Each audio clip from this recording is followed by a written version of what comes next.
Go figure. Go figure my Stream Deck wouldn't be working. Oh, no, there it goes. Okay, okay. Excellent. I'm also eating some sweet and sour chicken. Nom nom nom nom nom.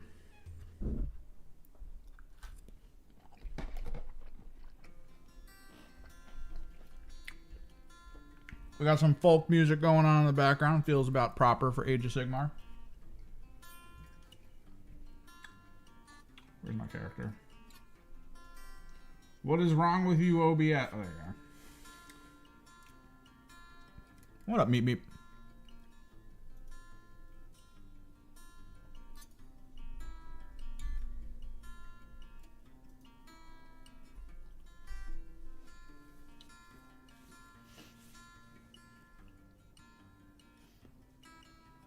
Okay.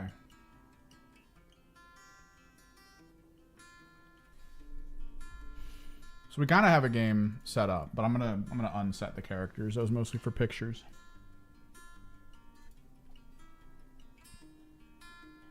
We trying to play some Underworlds, sort of. This isn't. Now I really wished I had all the time in the world and knew how to program and stuff, and I could make a really fun program to make it so that we can both play, where you guys have digital cards to choose from and I have actual cards. That'd be cool. Yeah, people make that decision, Meep Meep. If you don't have the time, or if it's not something you're that into. Just all of it? Kill Team 40k, all of it?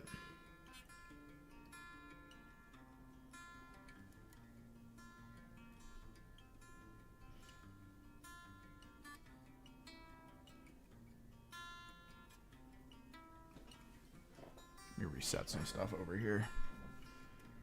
You go there. You're the little bomb rat. We might not get a full attempt at this in, and that's fine.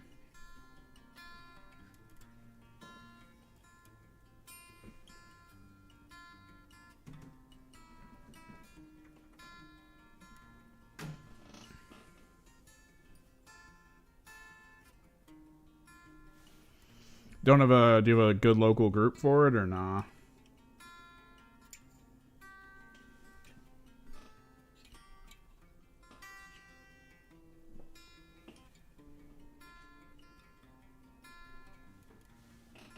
And yeah, money is a huge factor. They keep raising the price, although the starter sets keep going down in price. Like, this was $100.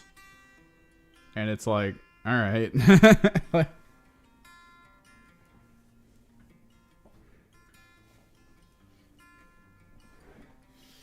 I mean, I want to be clear. I'm not trying to, like, win you back. I'm not like, no, stop. Like, if it's not something if it's something you don't want to do, it's something you don't want to do. There's always content to watch, even if you're not playing.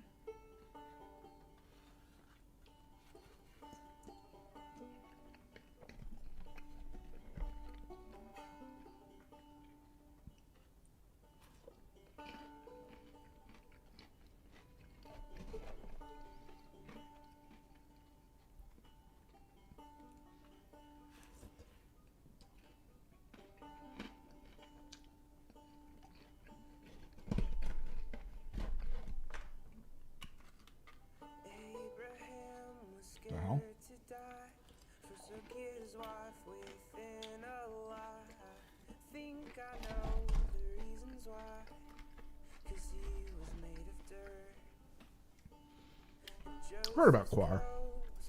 I told them no vocals. I'm pretty sure we're gonna get a lot of vocals. Oh, this song is fire. Liked.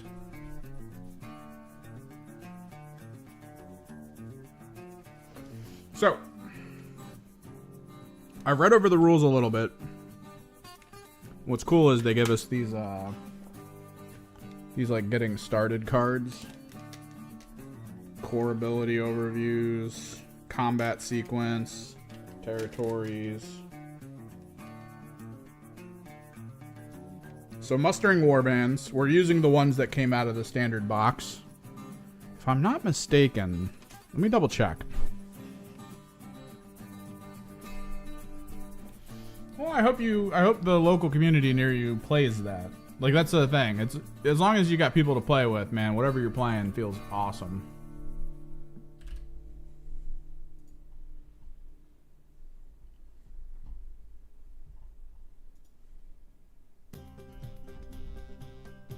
Warband rules. Did they put the new stuff? No, they didn't, did they? Zarbags gets Brethren of the Vault. Oh.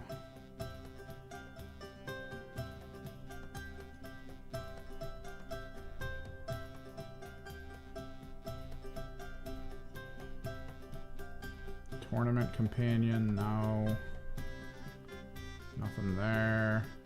Are they in the rulebook?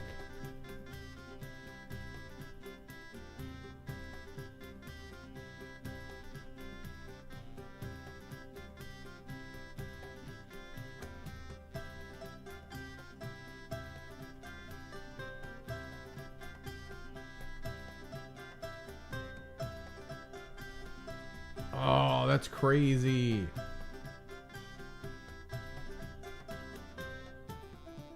So they don't have, like, the stuff they released online is the old stuff. It's just the updated old stuff. They don't have the new teams.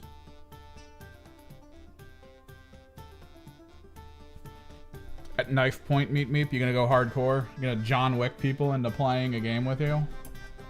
Dude, I'm trying to get more people into Kill Team over here. Which feels like it shouldn't be that hard to do, considering how much everyone talks to me about how much they want to play it. But goddamn, is it like pulling teeth.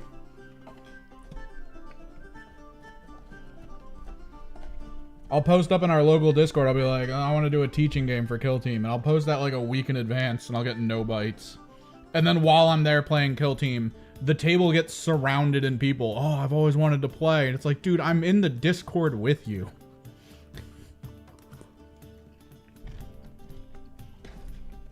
You are here now. You came into the store to hang out.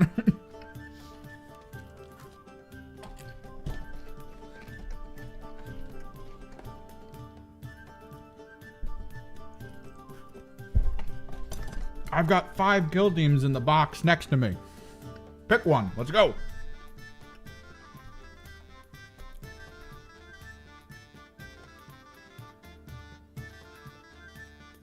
I did notice that the Worlds tournament, when they were showing the brackets, Kill Team wasn't on there. Underworlds is on there. I didn't see anything about Kill Team.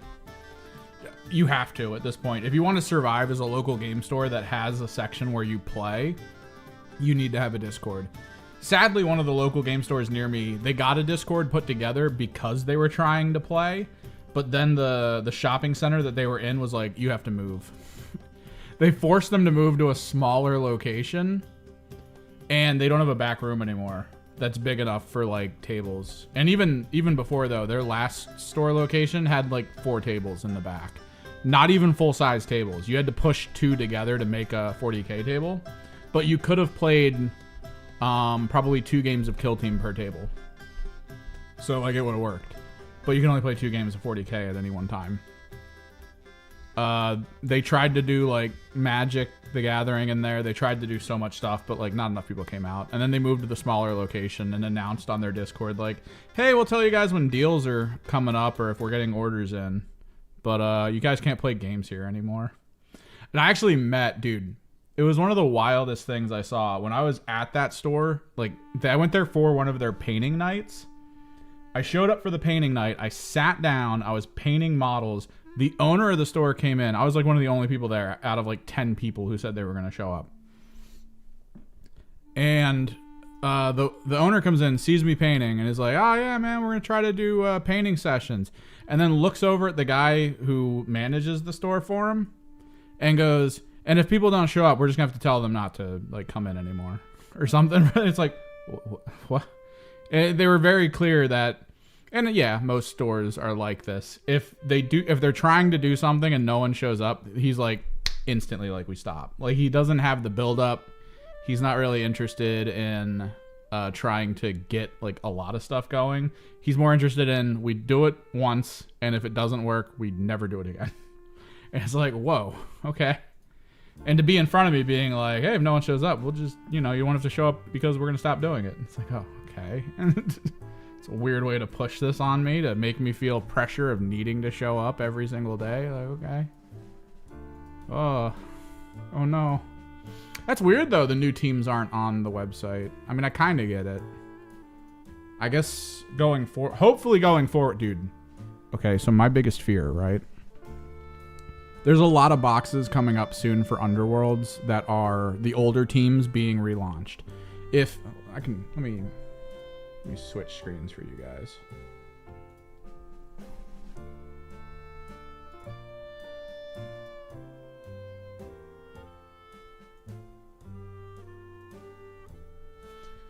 So,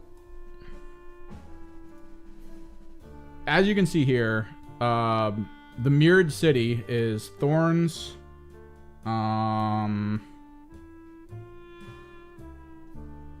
Spikeclaw, and Gitz, right? So you have your mirrored city, one of the most recent 4 squad boxes that came out.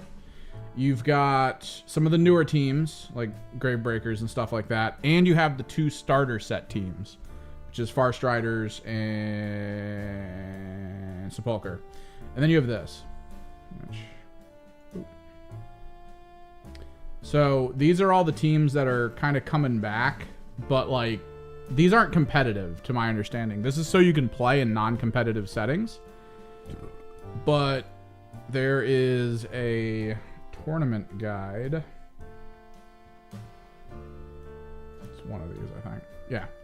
So, Rivals format, you can only play Spikeclaw, Skinnerkin, Dagox, Iron Souls, Thorns, Arbogs.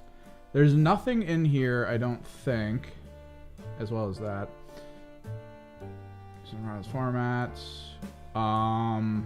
Rivals deck can only come from Emberguard, stuff like that. So, this doesn't exist in tournament format. This is just so people can play their old teams in casual play. This is way different than Necromunda, yes. Moon Salad. What's up, Arturo? That's the weird part, Claire, though. Because, like, I feel like this is nerd culture. This is all of us. This is like 20 people looking at someone being like, hey, who wants to show up for paint night? And 20 people are like, I want to be social, but I'm also not social. And I don't want to be the only one that shows up. That feels weird. And because 20 people all feel that way all at once, 20 people don't go to something and it collapses. And it's just an odd situation trying to ask antisocial people to be social. It's like, ugh, that's so weird. Oh, you got the Hivestorm box set. Not bad, Arturo. But yeah, so this team came from my set with Ephelims, but Ephelims isn't in this box. Like, Ephelims just isn't in this box at all.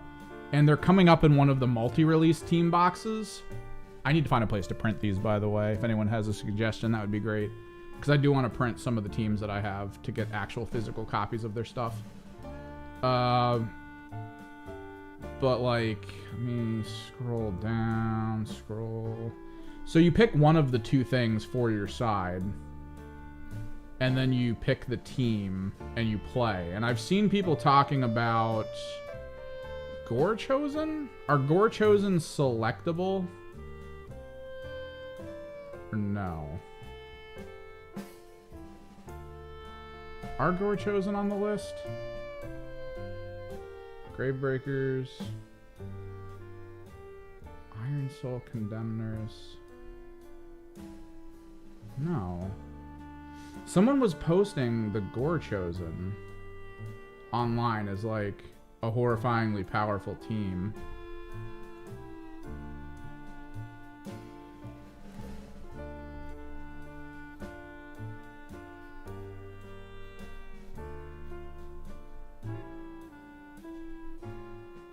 But you're not supposed to be able to play as them in competitive play, I think.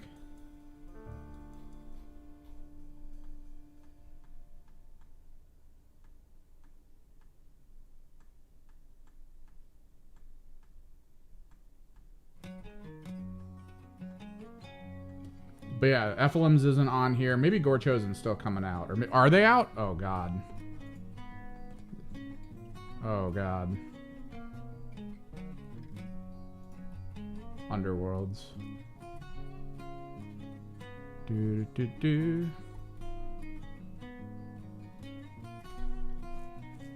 They did release the boxes. Oh, no. Do I have to buy a box to get my team info? Oh, I'm starting to hate this game. You've got to be shitting me. Are these pre-orders? Can I buy the cards separately?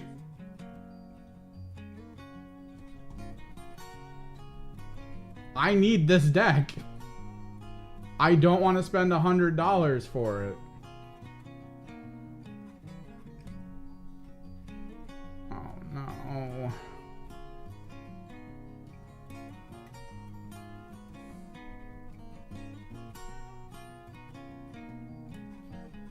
I need this deck. Is it out?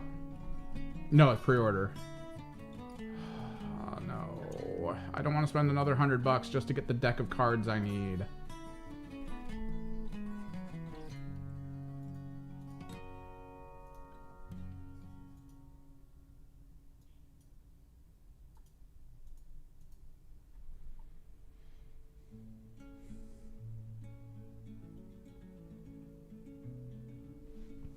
I need to Google this.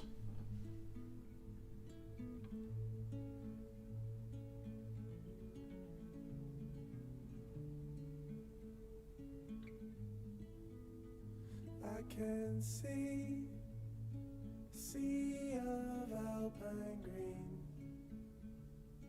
something that will stay with me. Sky is wrapped in blue. Yeah, like, you'd have to find proxies, but that seems like shit, like, from a perspective of business, right?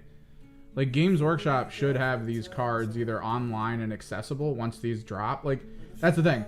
This better, like, we already showed Organized Play. I think it was over here somewhere. We already showed this, right? This is already a thing, okay? None of these teams are here. So when this drops, hopefully those teams appear here. Because then I can just print the cards. Because all I want is Ephilims. So I'm going to have to pay attention for the 7th, December 7th, to see if this box drops. And they're like, guess what? So everyone right now is freaking out because I guess they showed off the information for this. And the Gore Chosen, like, these guys, their abilities plus whatever this is way too strong, apparently. Like, they're extremely powerful. It's so weird, though. Is this art? This isn't out. What? I'm stuck in a loop now mentally, because I saw a post on Reddit that was like, the Gore Chosen are super strong, and then everyone in the comments was like, yeah, that's why everyone's bringing them to tournaments. They're not fucking out yet, and they're not part of tournament play. So how are they gonna? I don't know what people are talking about. But this better be accessible online or as a separate deck when this drops, because I don't want these teams. I think they're cool. Don't get me wrong. I think this is a cool team. I think one of the people at the store plays this team. I know one of the people play this team. But, like, I don't need these models. If I am forced to purchase this, I'm going to see if people online want to buy this box. I think what we'll do is we will actually build and paint these guys like gold or something, so that whenever my units ascend, I can just swap them on the field with the gold versions. God, this is going to be so weird. I got to pay attention, man. The 7th. That's the big day. But yeah, either way.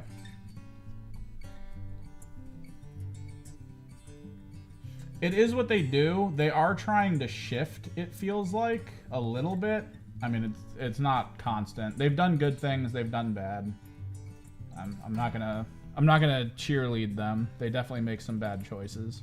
Underworlds is probably one of their worst situations for choices. Because Underworlds, even though on a base level it could be really good for them as a company, the way they approach it is very difficult for people to get into it. Like, if you don't buy Emberguard, I don't think you can get any of this stuff. Like, if you don't want either of these teams and you're just like, I want to play, you're going to need to figure out how to make both of these boards yourself, which I've seen people do. It's actually really cool. They do those the custom grid, hex grid systems, and they put terrain on the actual grid to represent traps and stuff. It was really cool. But like, it's just an awkward thing. There's 4 decks of cards in this box, and you're going to need them.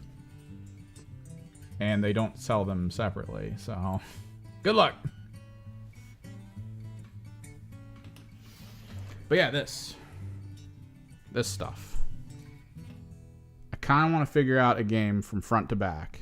And we'll try to get through at least one round. It is going to involve cards. I don't think we're going to build decks, even though that's supposed to be what happens. We're just going to pick a deck for each team. I'm going to know what's in both hands, so this isn't going to feel competitive at all. Forewarning you all there. This isn't like a straight up like competitive game.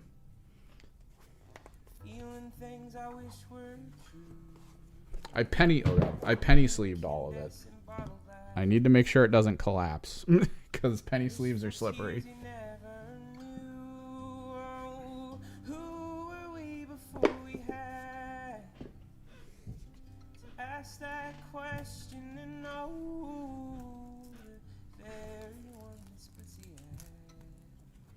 Let me try to grab all this. Guessing this is Brimstone.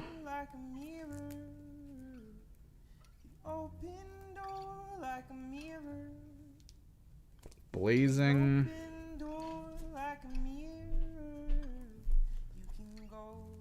Pillage. And then the one deck I feel like a lot of people are going to want to play just because it actually has a whole countdown on it as well. Cataclysm. So, let me grab the rule book.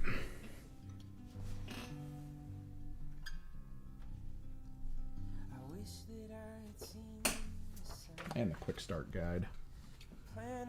Oh, quick start actually runs you through it. Nope, I'm not going to care about quick start. That shows you what an individual action looks like.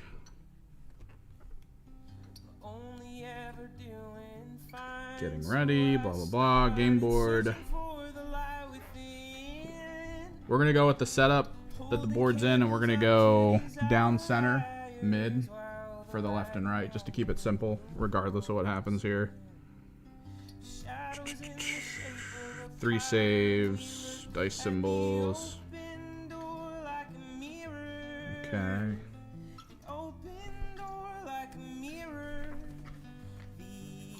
Dude, YouTube has to figure their crap out with this whole thing.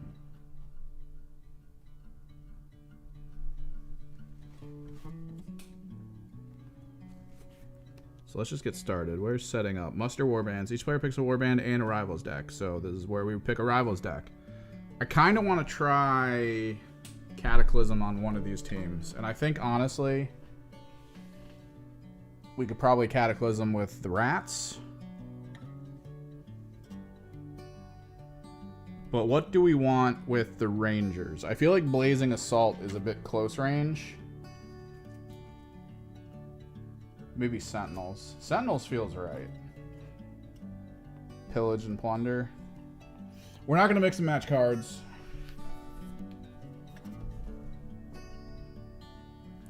Underworlds is a hybridization between tabletop models, a board game, and a card game. It is one of the smaller titles in the Games Workshop line of games. It has a rabid fan base, though. People love this. There are whole channels, whole podcasts built around this game exclusively, talking about the meta of cards, talking about exactly what needs to occur in games. I'm going to put this here, maybe. That'll be fine. I'll put the marker there. Cataclysm. It is a game that consists of mission cards as well as power cards.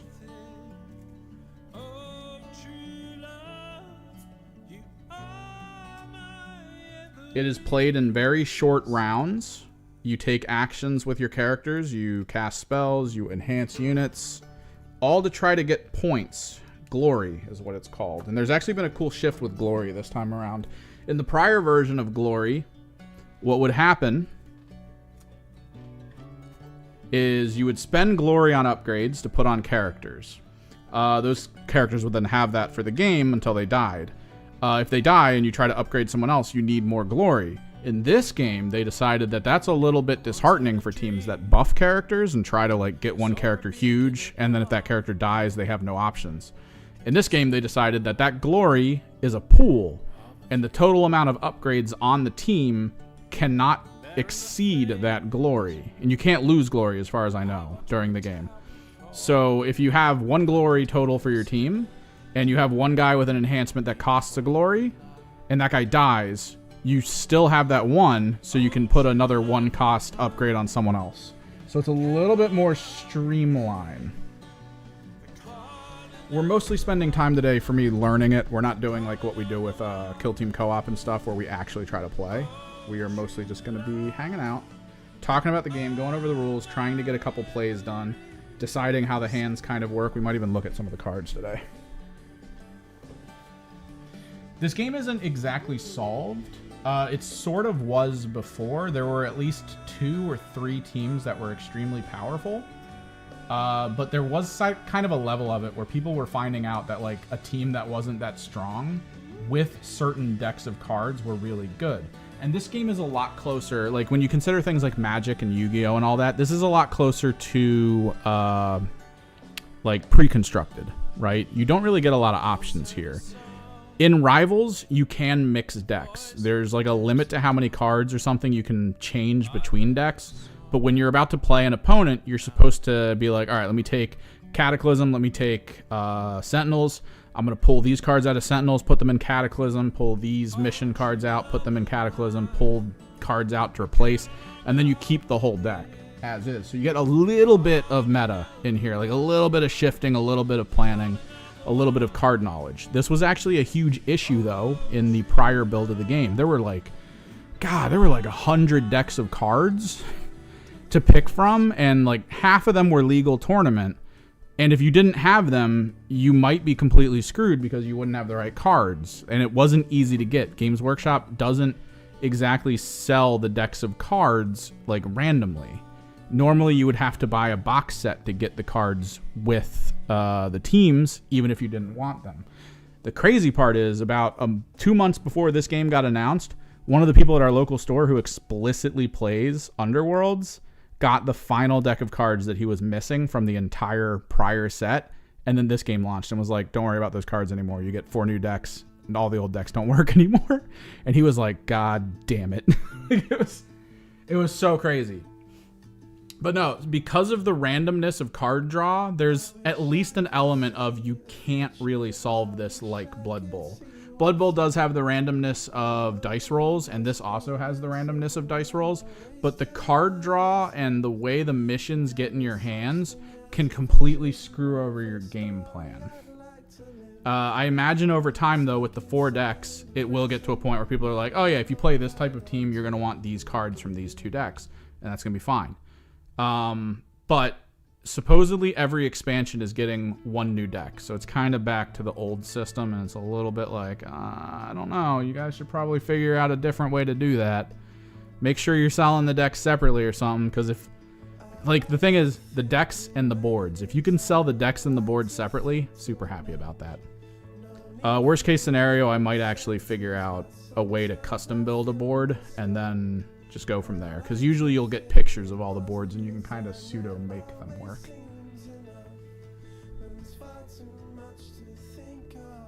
Because goddamn, man, like the old Underworlds game got me a little bit worried about playing it until our local store decided to play a specific mode where you only got to use either your team's deck or like a complete other deck without mixing cards, and I was like, I can deal with that, that's fine. And I have a trophy from it.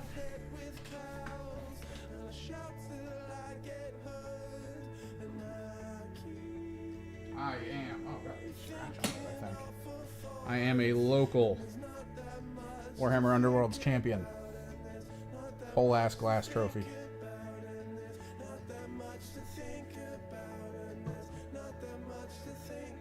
Two-time Kill Team champion.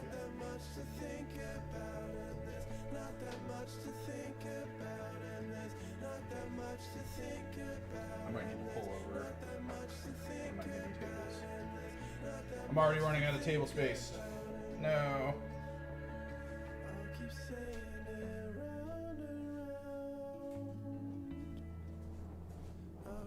This week we do have painting projects to work on. I do really... I'm actually building... Apparently the starter set teams are part of the new rules. So I'm actually building the starter set teams. So we can maybe paint those.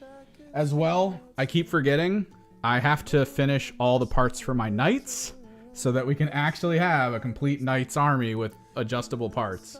So we've got to paint and magnetize. So we've got a lot to do.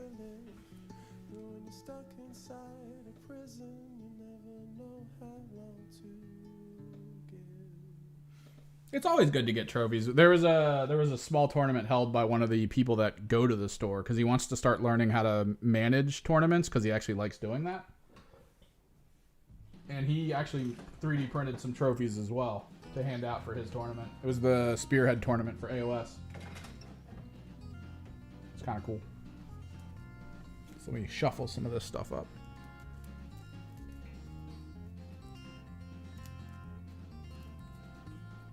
In their penny sleeves. Penny sleeves.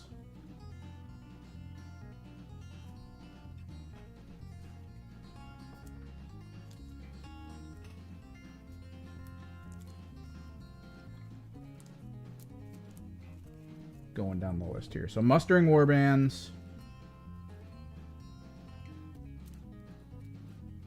You're supposed to place 4, yeah. So you track your turns. Basically, each player gets 4 moves per overall turn, and I believe there's round, I guess, not turn. Overall round, you get 4 actions and a bunch of card playing if you want. And then at the end of each round, the 4 actions reset. You get 3 rounds. By the end, you count up all your score. I actually, at the Underworlds tournament, thought I was going to lose a round. I actually made someone quit against me.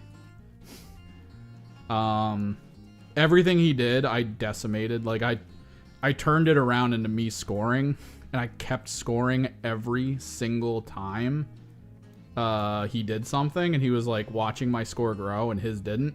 And then I killed his core character, because at the time, the Brethren of the Vault, the big thing is you need one character in the middle that's protected by all the ones on the outside. And I had a lot of ranged attacks, so I just, like, murdered it from distance. And he was like, I quit. You win. I was like, oh god. I actually felt really bad because I know he was kicking people's asses, and then like I just stomped him, and he was like, dude, your team is literally my team's counter. I was like, oh shit.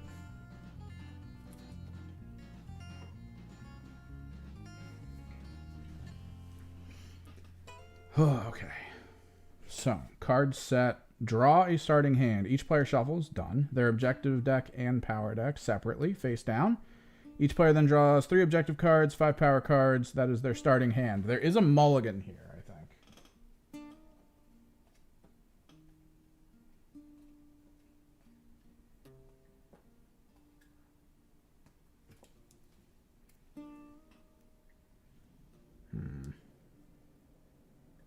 Sitting in a car park under Trafalgar Square, I am longing for your touch. So there's that. 200 miles away, feels like a million miles today.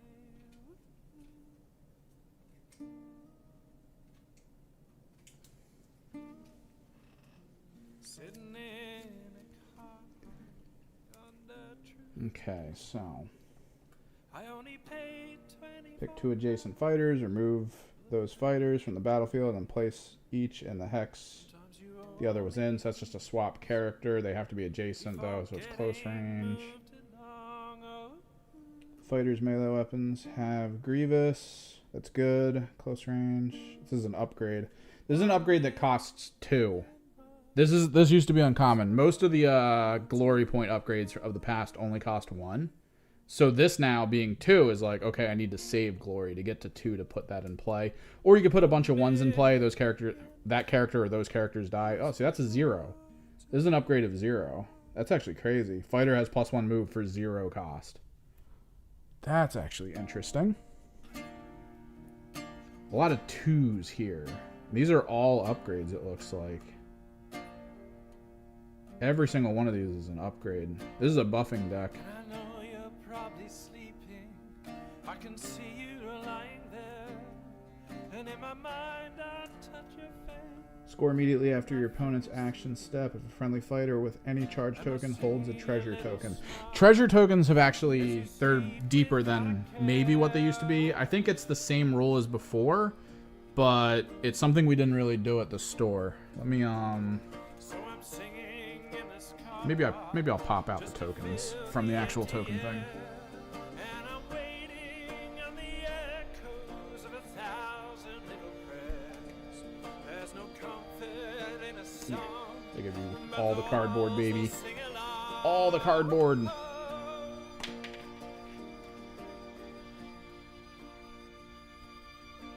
million miles is far too far away.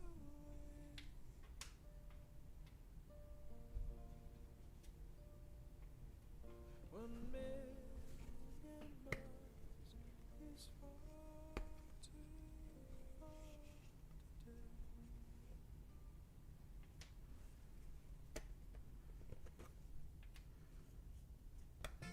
Most of the tokens I already have work perfectly fine. But, like, I don't know. Maybe the treasure tokens I'll just pop out since they do actually look like treasure. That was always the focus before, was that these are supposed to be tokens that exist as treasure. And apparently in this system, there is a little bit more emphasis on treasure, right? So, what you see is numbered sides. 3, 4, 5, 1, 2. So these are going to be shuffled. People are going to place them on the field face down so you don't know what they are. And then they all get flipped face up. At the top of the game, normally, we'll find out. I think it still persists here. But during a game, supposedly if somebody is on a token, they can declare a delve, which flips it. I think it's a delve. It's either a delve or a plunder or something. There's a word for it. When it's flipped, this is the state it's in. It's not a numbered treasure, and it's not a treasure at all, I don't believe. So what'll end up happening is if somebody needs to control this for a specific thing, that person, I believe, has to get here and then flip it back, if that's even possible. We'll have to find out as we're trying stuff out.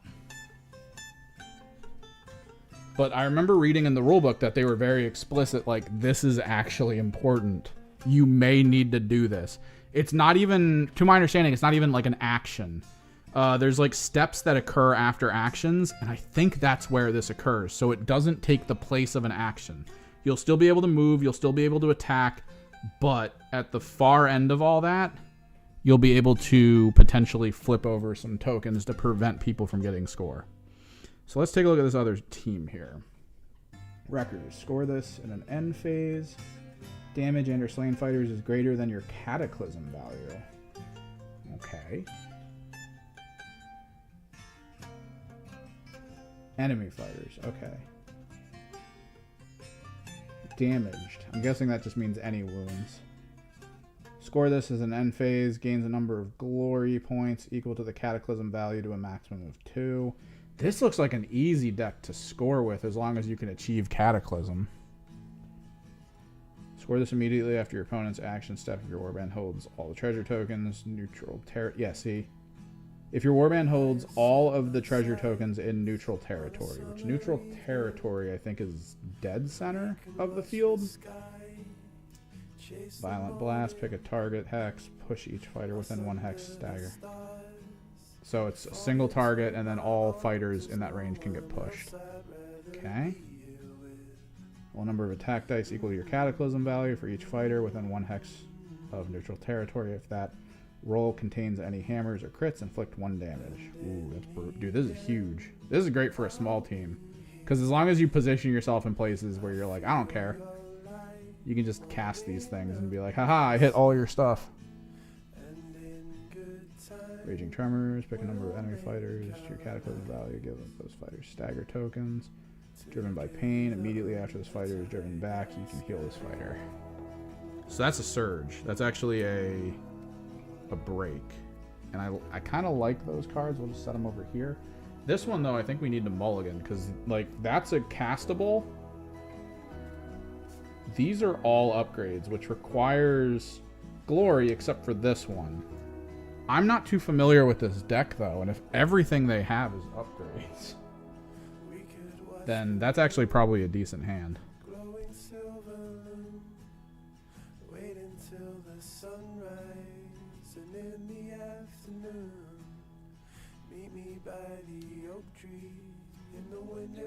Let me also figure out how this works.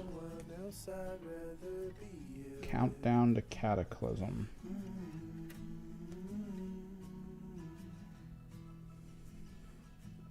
While using this Rivals deck during the Muster Warband step, place a generic token on the first step of the countdown. On this deck, the token in your Cataclysm tracker. You can advance your Cataclysm tracker one step the first time a friendly fighter is slain in each combat phase, and you can advance your Cataclysm tracker one step after the last power step in each battle round for each feature token that has no enemy fighters on it.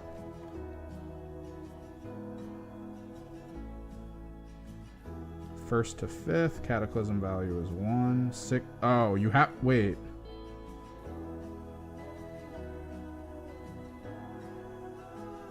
First to fifth. On the first to fifth step. What does that even mean? Wait, no, what does that mean? There's 4 steps here. Oh no. Token is your Cataclysm tracker. You can advance your Cataclysm tracker one step. Oh. 1, 2, 3, 4, 5, 6, 7, 8, 9. Oh, okay. So 1, 2. Okay. Okay, I get it. I get it now. I see it. I sees it.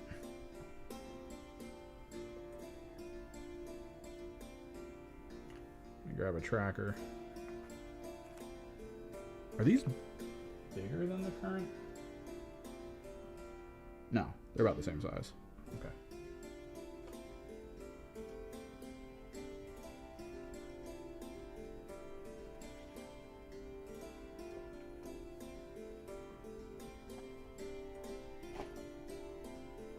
So, Cataclysm tracker. There we go.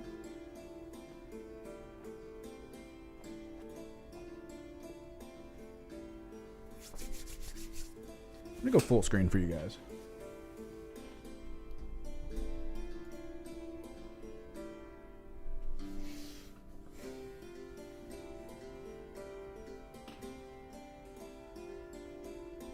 So how do I mulligan? How to redraw. First, the player places all of their objective cards and or all of their power cards face down to one side. Okay, so it's all. It's all or nothing. So with this deck, I'm going to get rid of those.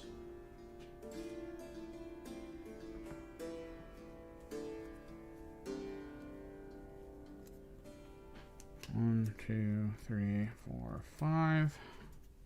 Reshuffle. My penny sleeves.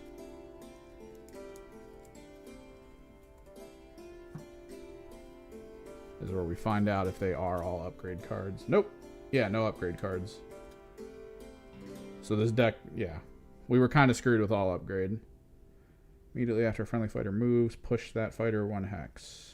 So this gives you an extra inch. But you have to end on a feature token. That's kind of cool. Settle in, pick a friendly fighter on the feature token, give that fighter a guard token. So this is about getting to feature tokens and then holding them. Because this is hold treasure 3 and 4. Hold treasure 1 and 2. This kind of screws me, actually. I don't like this. We might actually redraw these as well.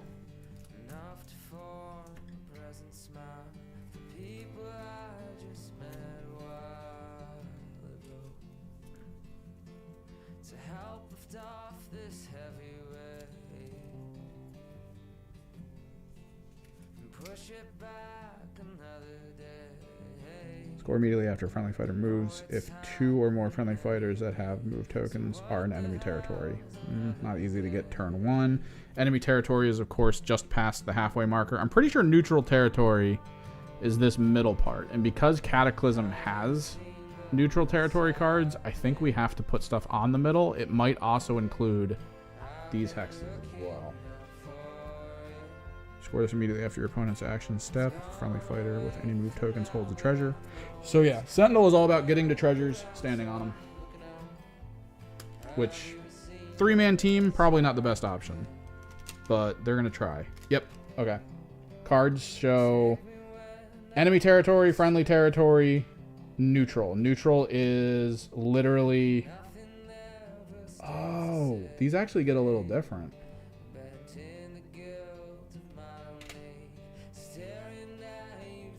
So neutral territory here is the center line. The other side of the board apparently does something different and causes a lot more neutral middle. So if the player with Cataclysm goes first or gets to pick the board first, they'd probably want to pick not this side of the board. So this is important to hold on to, I guess. Okay. Okay. So we are playing this mode.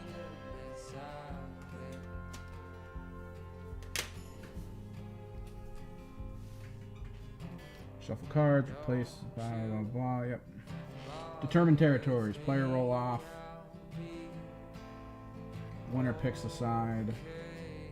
Game board and which territory belongs to them. The other territory belongs to the enemies. Player that did not pick their territory. Okay, so we will do this. So in a roll off, we do 3 attack dice. One player's results. Player rolls an attack dice. And we'll compare the result. Okay, players roll a attack dice. Each player rolls an attack dice, and they compare the result. If one player's result...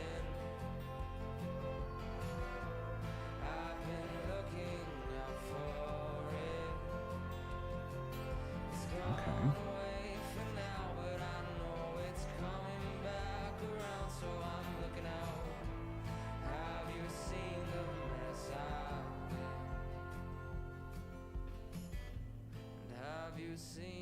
This is weird, but I guess they changed it. It used to be you rolled like 3 dice, but now both players roll 1 dice. And it looks like you roll an attack dice. So we're gonna go Ember Watch gets a hammer. Tunnel Pack gets that, which I think loses. Yeah, this is literally bottom of the barrel right there. So Ember Watch would pick first. We're just going to have him pick this side. The team that doesn't pick... Player that did not pick their territory shuffles the feature tokens with the numbered side faces down. That player then places 1 feature token. So it is back and forth.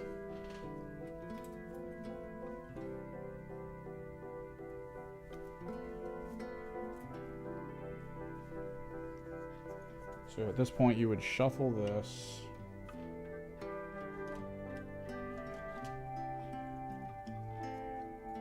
The rats would pick first from the top of the stack. You could technically split this up in a game. It would be about the same thing. Rats, knowing that they need this here, would probably drop 1 there. Because they know they need a spot on neutral for one of their cards. The limits to this: feature tokens cannot be placed in starting hexes. Absolutely. Blocked hexes, sure. Stagger hexes, yep. And edge hexes, or within 2 hexes of another feature token. And then it goes to edges. Minimum of 1 feature token in each player's territory. Okay. So both players could neutral most of the beginning. But these guys require to stand on objectives to the best of their ability. So I would say 1, 2. That's not an edge.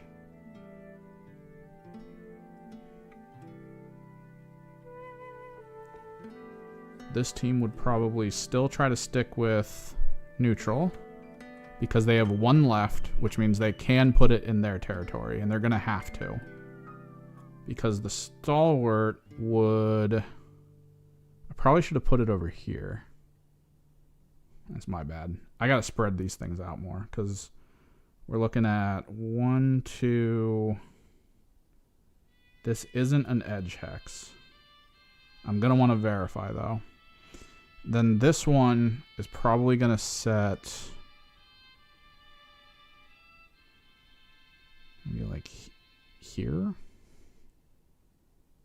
I don't really have ranged characters. I have to kind of play forward. But it has to be in my territory.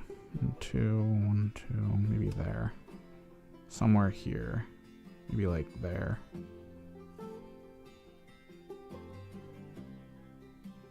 Yeah.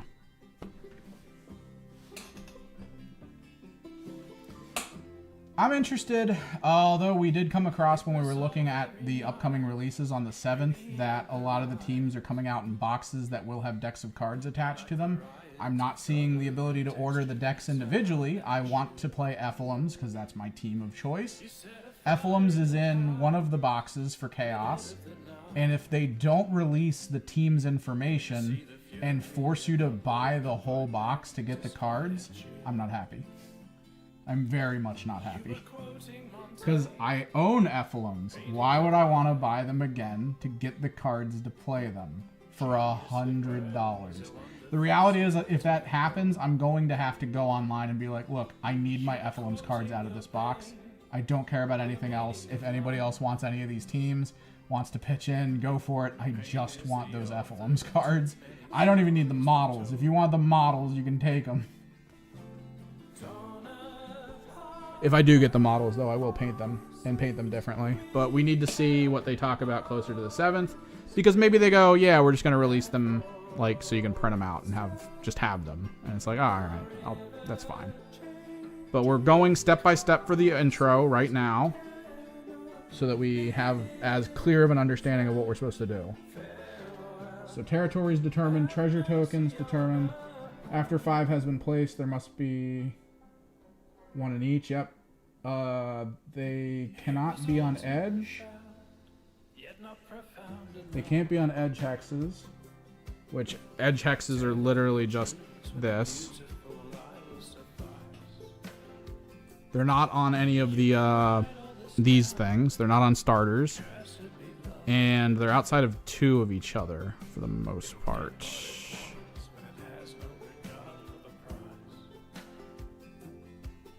So I have to assume it's right. Once each feature token has been placed, flip them. So yeah, you do flip them so you at least know what the treasures are. You can, during gameplay, flip them for an ability that we know of. And it's purposeful to do that to prevent people from getting things. Okay.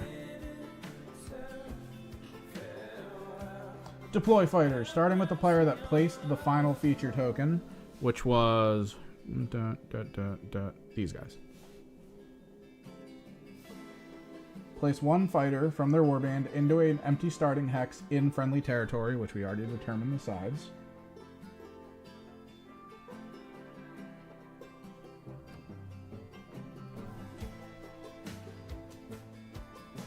That's crazy that there's 2 sides to this board, but each side only has 1 form of setup. That's actually kind of crazy that you can't do like, this is our midline. We're going to go that way. 2, 3, 4, 5, 6, 7. 1, 2, 3, 4, 5, 6, 7. Because it's the same. 4, 5, 6. It's 7 either direction. But this explicitly says this is for the other side of the board. This is for this side of the board. It's weird. Fighter that is placed in a starting hex during setup is deployed. If one player runs out of fighters to deploy, the other player continues. Once setting up sequence is done, ready to jump to battle round 1 and play. So we're just about there. Now, overview of teams. So the Ratmen. When they inspire, which is when you flip the card and you have like your better stats, After an action step, if a friendly fighter was dealt damage or slain in that step, pick one other friendly fighter and inspire. So you need to either take damage or die. That's a rat with a bomb on it. So I'm assuming he needs to be near the front. He has a four block move, and then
sword or crit, inflict 2 damage on the attacker.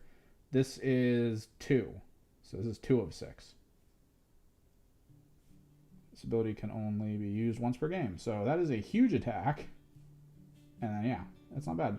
Pick a friendly minion with, so minion specifically, not leader, minion. That's a specific symbol, which hopefully we can tell what's what. With no charge tokens to use this ability. That minion moves, then roll a number of attack dice equal to the battle round number for each fighter within 2 hexes of that minion. If the roll contains any hammers, inflict 1 damage on that fighter. If the roll contains any crits, inflict 2 damage on that fighter instead. Then the minion is slain. Wait a second. So this is basically his ability. Pick a friendly minion. Yeah. Is that a symbol? Yeah, he has a symbol. That's the symbol he has. No one else has that symbol. So it is his ability, specifically. He can't have charge tokens on him. Then he just moves, rolls a number of attack dice equal to the battle round number for each fighter within 2 hexes. So that's freaking huge. And it's each fighter, so you gotta pay attention to your own units. Round number. So you want to try to do it later in the round, like maybe round 2. So he kind of need to keep him alive till round 2 potentially. If the roll contains any hammers, inflict 1 damage on that fighter. If the roll contains any crits, inflict 2 damage. Oh, okay. Okay.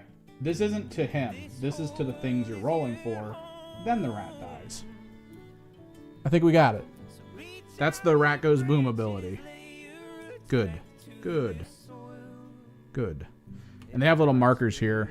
Because these are all once per game, they want you to, I guess, put markers on it to see that you still have access to it.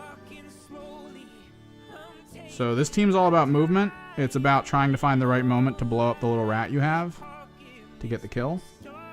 Which is solid.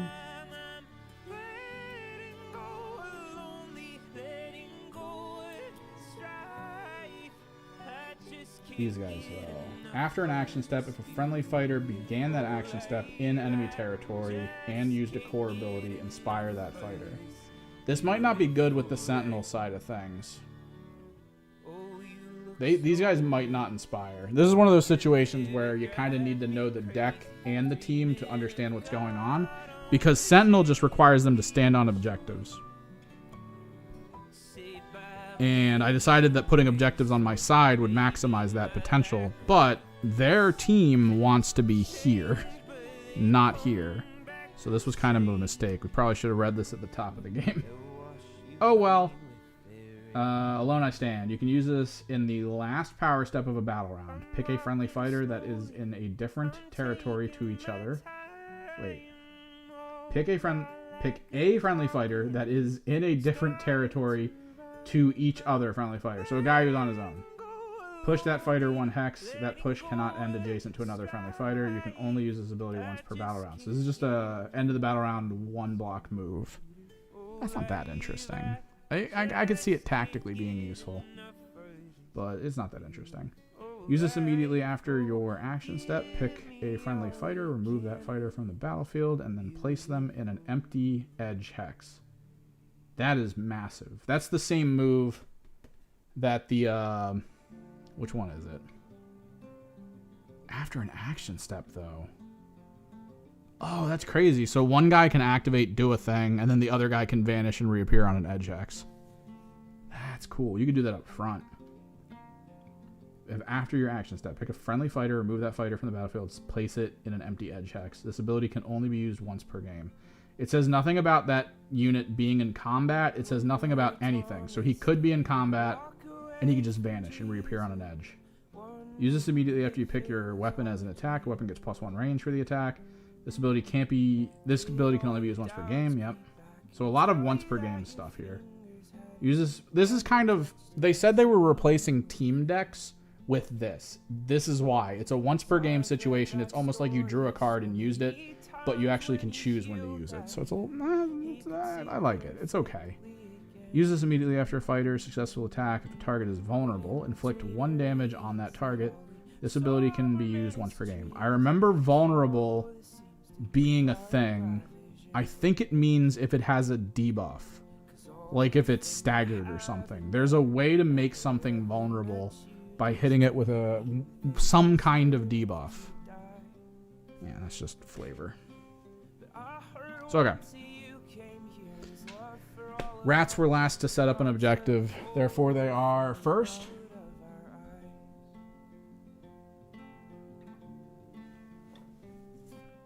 I'm going to go ahead and assume. I kind of want this guy to be ready to go.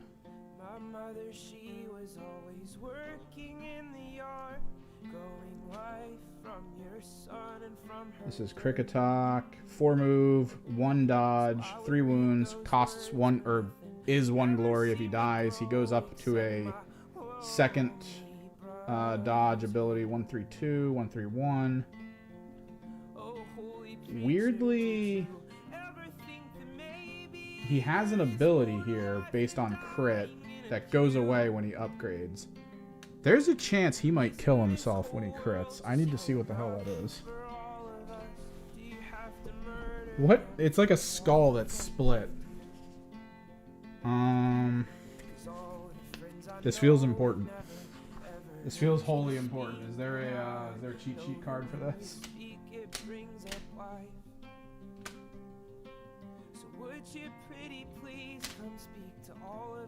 There is not a cheat sheet card for this. Is there a cheat on the back? Is there a back of the book cheat, please? Please. No. Flanked. None of this. Okay, here we are. Split skull. Split skull. Grievous. The fighter weapon has +1 damage for that attack. Okay, so if he crits, he gets the extra damage, but when he's upgraded, he always has the damage. Okay. Okay, we get it. So split skull is Grievous. So these guys get to place. Let me figure this guy out. So he's got a 3 ranged attack. He's got a close ranged attack. I feel like these guys can play back, try to force the enemy into getting relatively close to them and then just wiping them out. So like if he plays here, this guy's pretty close. Maybe he just plays back here. Because they have good move. 3 move. 3. 3. So 1, 2, 3. 1, 2, 3. Yeah, he can get to where he needs to go. He already has good damage. He's got better health than most of the enemies, although not by much. He's an armor user as well. He does give 2 glory upon death. Doesn't have any crit stuff. Hopefully that works. I think our play, like we were talking about, is to maybe second stage the Bomb Rat. Bomb Rat moves 4, so he can sit way back. He has a really crappy attack. Really low health. I'm pretty sure minion means he can't do certain stuff, but maybe not. I think it's just a symbol at that point. He does give 0 glory. That's a big thing. Giving 0 glory, which means he can die, and I don't really care that much.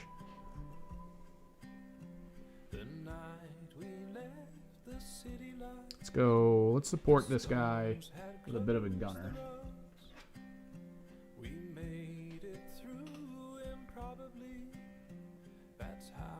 Really long range, single damage. It's not that bad. He's okay.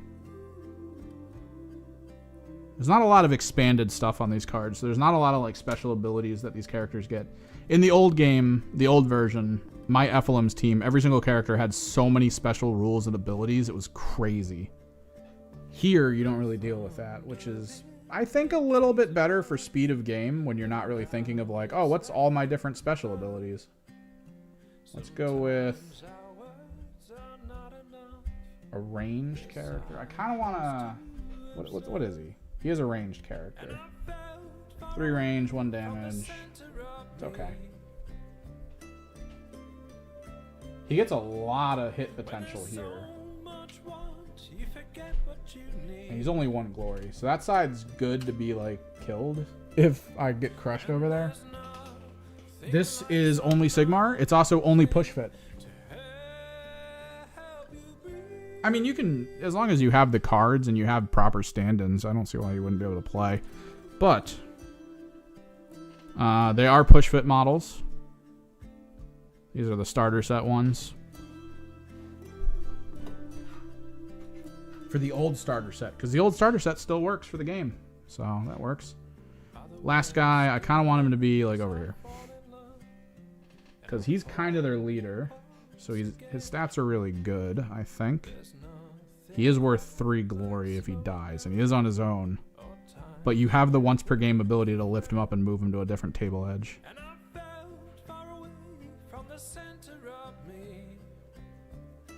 All their damage and abilities are pretty middle of the road. Like there's not a lot like that you look at and go, wow, that's really cool. They're very just bland. Conceptually, like these guys are slower than most of the rats, and they do kind of close to the same damage. Alright, so that's the last of their characters, which means and I think. So biker, the biker mouse from Mars, really, really good melee damage. 3 potential damage. It is insanely good. He only moves 3, but if you enhance him, he goes to 5. So hopefully I get one of these guys hurt or killed, like right away. This is like the first guy you enhance. His armor goes up, his move goes up, his amount of damage dice goes up. This is like number 1 on the list of stuff you want to upgrade. This guy's okay though. Not the best. He's worth 3 glory, so it's gonna be a bit rough over there. So, deploy fighters, done. We've only been streaming for an hour, guys. We haven't even rolled dice yet, outside of the roll-off dice. I like the roll-offs here. The old roll-offs being 3 dice at a time, and then this being like, screw that, just 1. It's like, all right, yeah, that's good. It's actually good.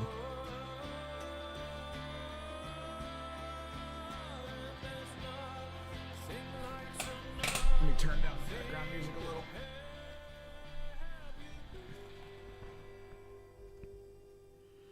So that's actually, it's about as quick, I think, as getting into a standard game of Underworlds. When you do it at full speed, because it is just draw cards, figure out who picks board, figure out who sets up tokens, and then you go. And then they of course hit you with the flow chart, which I always love. Determine who takes first turn. At the start of the battle round, player roll off. Such as moving, fighting. So yeah, roll off again here. They added the underdog mechanic from AOS to this as well. So, Ember Guard and Rats. I'm pretty sure this means Ember Guard gets to choose to go first, which I think that's something that's here as well. At the start of each battle, the winner decides. Yeah, so this is choosing who goes first, which is always a good thing to add to a strategic game, because sometimes it's okay to see your opponent go first, see what they do, and then make a reactionary call to it. So Ember Watch, I believe, goes because symbols are better than flanking. Yep. Swords are just under crit, so Ember, these guys are up. Determine who takes first. Underdog. If one player has fewer glory than the opponent, they are the underdog. Certain abilities can only be used if they are the underdog. I don't believe you get the underdog stuff in turn 1, so... Or maybe after someone scores finally.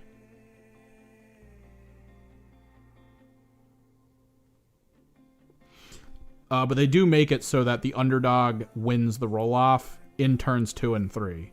So if you are the underdog and you tie your opponent, you win the tie, which is, I think, good. That's a good thing. Player has 2 steps, an action step and a power step. They give you these little tokens, and you're supposed to be like, all right, I'm doing my first. You flip them. Allows you to keep track. So, action step. You have all your core abilities. You have the one-off abilities that are here that tell you when you can use them, usually at the top of an action step. But these are all core. You got the moves, the charges, and everything here. It's a good idea to keep track of those, and awesomely in the starter set, they give you a card that tells you all of them on both sides, so you can just have quick reference. Which, there's not a lot of actions. There's like move, attack, charge, and guard, and focus. Yeah. So if you focus, you can discard any number of cards from your hand, then draw a replacement card at the same time for each card you discarded. That is actually a big buff. It's a buff and it's a bad thing too, because you're discarding. You're not reshuffling. You're discarding. You only have so many cards in your deck. You might run out before the final round. If you're like, I hate all 5 of these, I'm going to discard all 5 of my power cards and then redraw. But in the original system, this was draw 1 card. It was garbage. But if you have a whole hand and you're like, I can't use any of these in a positive way, you can, instead of doing anything, like right now, I could easily take their deck of cards that I have and just be like, and discard it, and then just draw 5 more. So it's a bit better on the card side, I think. But yeah, all the actions are pretty standard here. Visibility, charge tokens. Charge tokens are important because once you charge, that's considered a super move. I don't believe you can be chosen again until everyone has a charge token.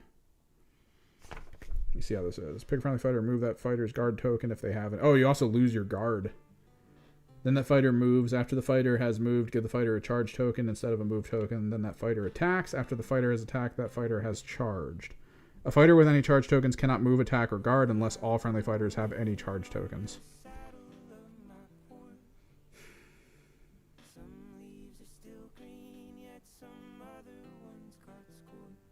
So, you're not... Wait. Core abilities are common. Core abilities cannot be used outside of an action step. Some cards in War Scrolls may grant access to additional core abilities, blah, blah, blah. What are the limits? The move ability and the attack ability back to back. A fighter can only... Oh, okay. I get it. I didn't like it said you can't move, attack, or guard unless everyone is charged. But that in my head I was like, so you can just charge over and over and over again. So charge considers a super move, so it's both move and attack. And since you're not allowed to move and attack until everyone has a charge, you then cannot charge because you wouldn't have access to move or attack.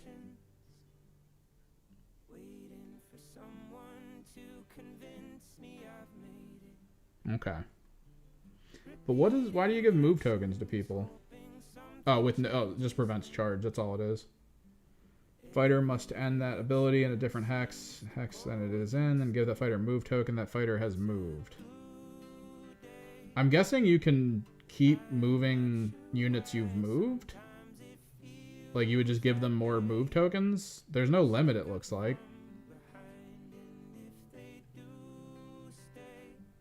Pick a friendly fighter to use this ability. Yeah, it doesn't say it can't have moved. So you can just keep moving units. It just prevents them from charging is all. Okay. Pick a friendly fighter to use this ability. Give the fighter a guard token, which makes both things on the defense dice work, not just the one. Super useful.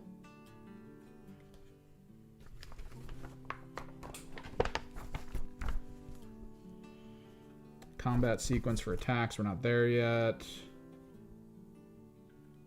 Oh, also guards cannot be driven back. Stagger, you can reroll a dice against staggered targets. What are abilities looking like? Cleave, cannot roll guard saves, like the shield saves. Ensnare, can't roll dodge. Brutal, you cannot get flank saves. So that's good. Grievous, that weapon's +1 damage if you roll a crit. Stagger, if the attack was successful, give the target a stagger.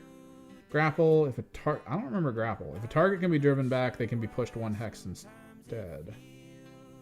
If a target can be driven back, they can be pushed 1 hex instead. Driven back is only one direction. Hex, the grapple would allow you to pull them towards you. That's actually kind of cool. That's just damage. So, at this point, the way an Underworlds game works, if you're up first, you tend to want to look at your hand, see what you can do for your power steps in like the upcoming phase, as well as these. If you have surges here, which it looks like I do, I think these are all surges. Yeah, these are all surges. So score this immediately after a friendly fighter moves if 2 or more friendly fighters that have move tokens are in enemy territory.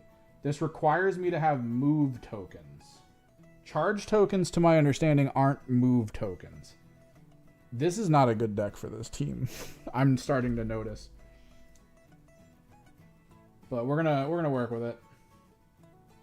Because like right now, if I really wanted this, these guys would need to be in enemy territory, and I would need to have them with move tokens. So this guy would be like, all right, let me move 3. Let me move another 3. So this is like a later scoring thing here. After your opponent's activation step, a friendly fighter with any move tokens holds a treasure token in enemy territory. So if I can get someone here... Oh, that's going to suck. These are so low scoring, too. Score this immediately after a friendly fighter attack if the attack is holding a treasure token.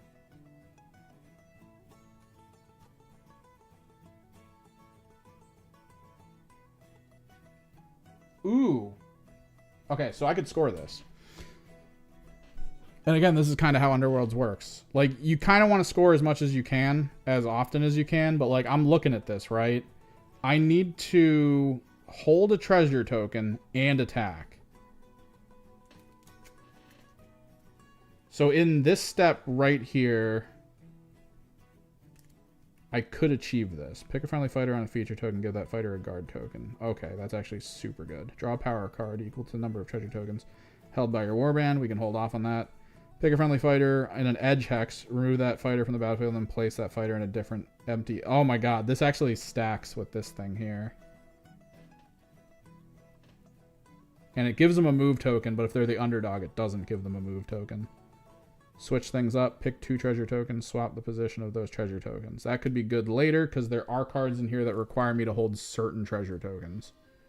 So, In order to score, I do think it would be worth scoring now. What we could do is we could move this guy up or this guy up to one of these.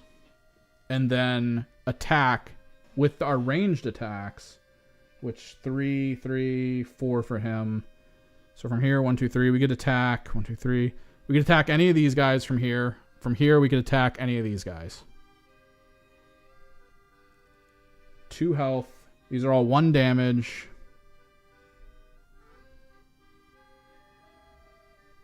Oh, questions. Honestly, knowing that the Boom Rat is has that extremely powerful large scale potential at a ton of damage later in the game, I almost feel like he's worth killing now. But also this thing here, I feel like it's worth putting wounds on it. Because if it enhances, it has a really high chance at hitting any of these guys for 3 damage, which is a metric ton of damage. Deck building, okay, the way it works is, right now, at least for competitive, there are currently 4 decks in the game. 4. They all came out in the starter box that they put out, the Ember Guard box. What you're supposed to do in competitive mode is you're supposed to pick 2 decks and blend them. I can actually look that up here, because that is something I was trying to figure out.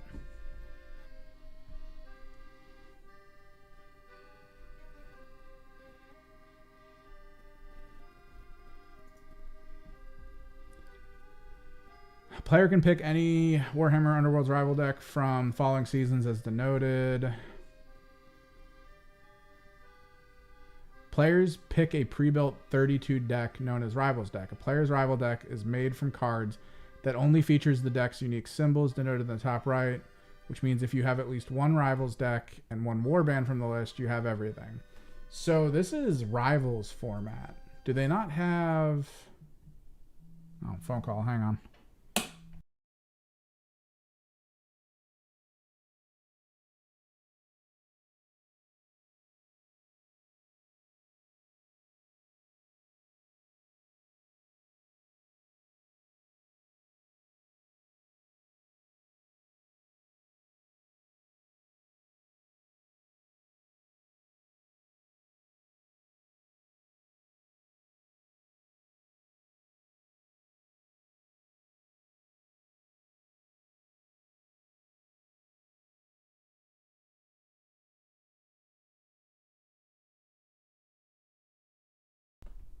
Somebody donate me $5?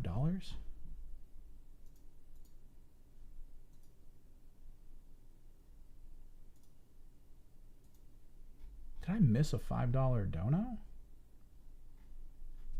Oh, it was Streamlabs. Oh, God.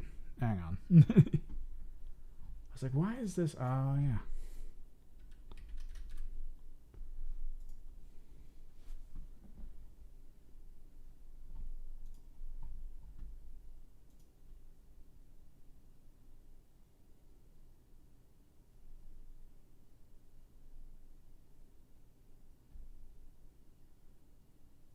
Oh, Moon Salad, $5. And Don Cushane. I really should keep that up. So I was talking to someone about organized play. Oh, Nemesis. Okay, so there's two pages on here. So let me...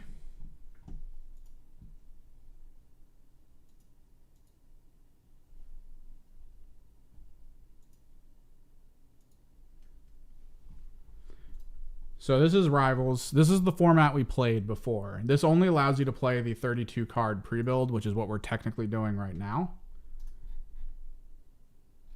Are they the same? Yeah, same squads. This is Nemesis. This is what people prefer, to my understanding, to play in tournament settings. Delve deeper into Warhammer's journey by combining their might with 2 Rivals decks. Powerful synergies, blah, blah, blah. So... Nemesis. A player can pick any Warhammer Underworlds rival deck from the following seasons. As denoted, can be used in Nemesis format. The rules and limitations of Nemesis deck building can be found on 23 of the Underworlds Emberguard rulebook, which I could have swore. The whole rules are online, by the way. Higher Tech's going to be a bit, man. That's season 2. I gotta get through season 1, and I got teams that I don't currently have from season 1 that I actually want to talk about.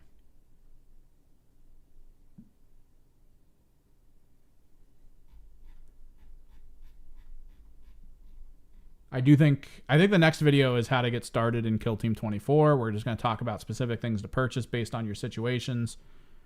Dude, Higher Tech is good. I'm expecting them to get shifted, changed, or nerfed in a data slate. So, like, I kind of want to hold off a little bit. I'm trying to hold off on most of the Marines. I wanted to do Plague Marines because, I mean, they're new. Come on. They're new.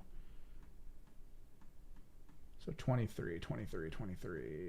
Okay. Expanded rules. Oh my god, is there no Nemesis rules here?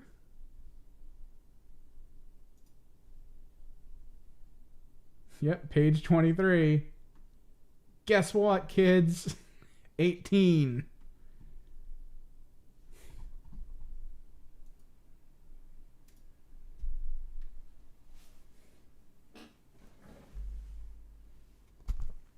Void Dancers will be one of the season 1s. I do like Void Dancers. I think they're a lot better than people consider them to be. They're really good. So 23, Nemesis deck building. So you pick 2 different Rivals decks. Only one Rivals deck with a plot card. So basically, if I choose... So one Rivals deck with a plot card. There's only one plot card on the 4 that they gave you, and that's the Cataclysm, which these guys are running right now. So you can't take 2 plot cards. So if Ephelim's has their own special card, which it won't, I mean, we're going to be using these cards. Ephelim's currently does have a plot card, like the old Ephelim's. I wouldn't be able to be like, all right, let me Ephelim's plot and this plot. You can only take 1 plot deck, because plot decks sound really strong. You pick 12 or more objective cards from your chosen rival decks. Maximum of 6 Surge total, because they don't want you to have 12 instantly scoreable cards. Pick 20 or more power cards from your chosen rival's deck. Up to half of these cards can be ploys. So you can't just go all ploys, you do need upgrades and stuff. Each card in each deck must have a unique name you cannot duplicate. So that's it. You basically just build the exact same amounted decks that we have right here, just with 2 rivals decks, I think. Pick 2 different Rivals decks. Can be picked to be one of your chosen. Pick 12 or more objective cards and 20. Yeah, so 32. So you just get 32 cards, which is what you can play anyway. So what I'm thinking here, what I'm thinking we do, we start going for the Bomber. Oh, no, because if you kill the Bomber, then one of these guys can inspire. I think our key thing here is to try to focus kill this thing down. I might even use the change to another side of a Hex to kill this thing faster. Because that seems super important, honestly, is to make sure this dies. But after an action step, if a friendly fighter was dealt damage or slain in that step, pick 1 other friendly fighter. Oh, dude, this team is crazy. So yeah, okay. I have to basically go for this thing, because the moment this thing upgrades, I'm pretty screwed. But if I go for it, they could upgrade the melee rat, they could upgrade the bomber rat, they could upgrade their leader, which isn't a bad idea. This thing's the scary thing for upgrades, though, because this becomes a 5, and he just... I think this is kind of the way to crack this. Okay, so knowing what we had in the cards, I think what we do is we use a charge action. Now, charge lets you move and then attack. Now, the attack isn't necessarily melee. You can attack with whatever the hell you have. So he can move 3, and I can range attack from 3. So 1, 2, 3. And then we do a ranged attack against him, because 1, 2. And it's within that range. So we are on a treasure token. And we get to attack. And his ranged attack is 2 attack dice. So you pick up 2 attack dice. These are the attack dice, yes. And you roll. Might want to check sequence, actually. We're targeting the bike, which only has 1 defense dice. Okay. But yeah, I'm definitely planning on doing Void Dancers, Warp Coven. That's, again, the problem. I think I'm going to my friend's house this coming weekend. I might take one of my boxes with me to take some stuff back from him, because he has the Hunter Clade. He has the Fire Warrior team, the freaking Pathfinders. He has Novitiates. So he has a lot of the season 1 stuff I don't.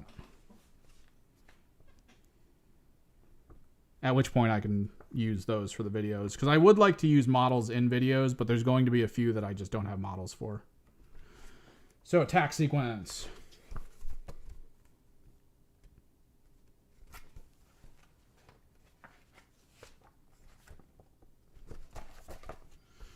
Attacker player picks a weapon ability. Done.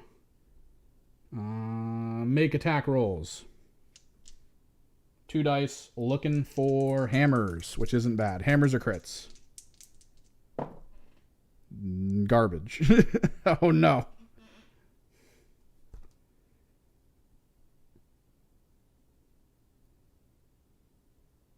The other guy makes a save roll, which honestly doesn't matter here.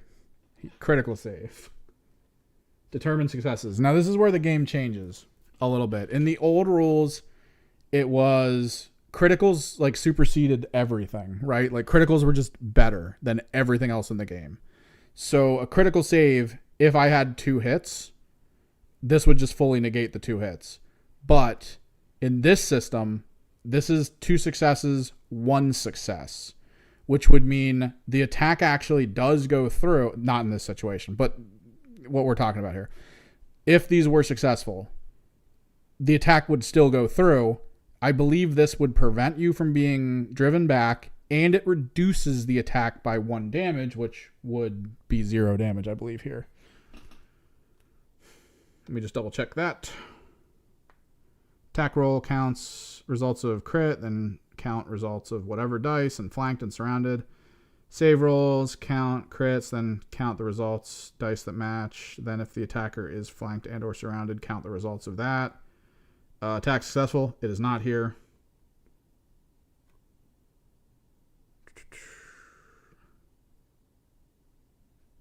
Inflict an amount of damage on the target equal to the damage characteristic of the weapon. Then check if the target is slain. Then if the target was not slain, you can drive it back. If it's a draw, the attack fails. The target cannot be driven back. Then the combat sequence ends. If the attack fails, nothing happens, and the combat sequence ends. Sometimes a player has access to additional abilities that can be chosen to use during combat sequence. The most common of these are Overrun and Stand Fast. Each fighter has access to these abilities. Wait, what? Sometimes a player may have access to additional abilities that can be chosen to use during the combat sequence. Most common of these are Overrun and Stand Fast. Page 16.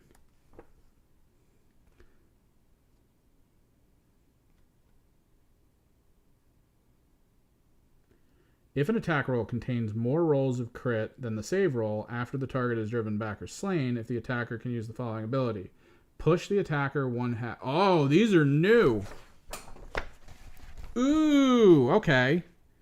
So if I were to have rolled a crit in this, and I had more rolls of crit than what was saved, if after the damage is done and I use drive back, which is basically pushing a hex, I can then move the thing that attacked 1 hex as well. That's crazy. That's actually really cool.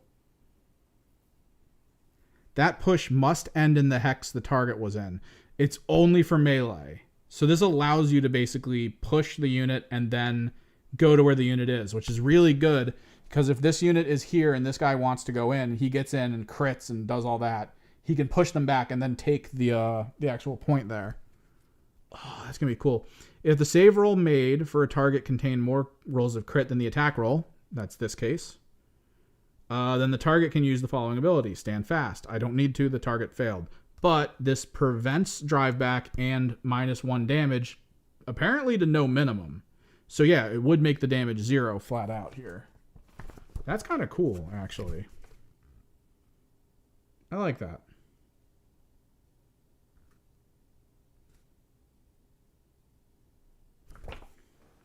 So, either way, the attack fully failed. We need to grab a token because this was based on a charge. So I do need to mark my unit as charged. That way we know going forward that he is charged and I cannot select him until everyone else has charged. Which is very important.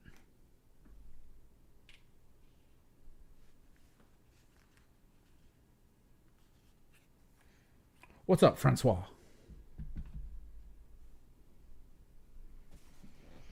However, okay, so we're standing on a treasure and we have attacked. Let me double check this. Score immediately after a friendly fighter's attack if the attacker is holding the treasure token. This does not say successful attack. It just says attack. So, we do hold the token. And this is a surge, as marked by the lightning. It gives me 1 glory. So, 1 glory, which I will mark there. And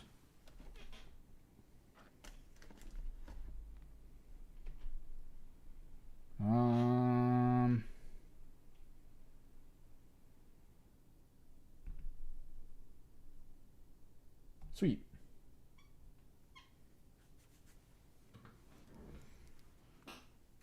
So now we go into the power step. Actually, no. Hang on. Surge cards like this, when played, get discarded. And then you can draw a new one.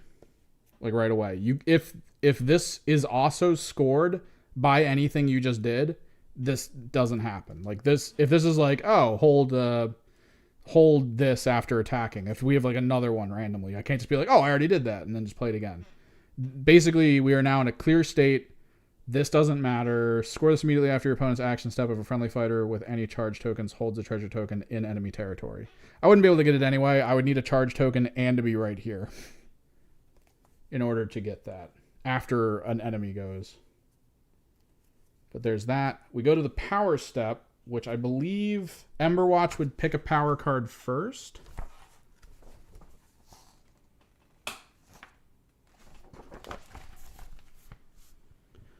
Yep. After a player's action step, it is time for a player's power step. If a power step, the player takes its turn to do one of the following, starting with the player's power step. It is the Emberwatch's power step. Play a power card.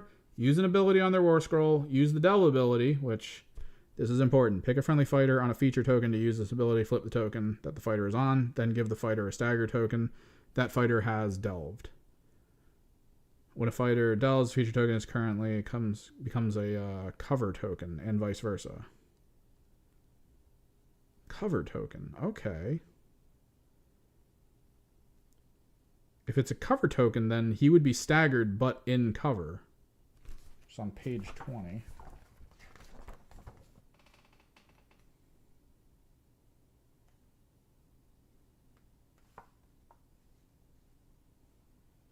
Cover tokens, rolls. Okay. So rolls of the double flanking are considered guard action. That's kind of cool. You lose.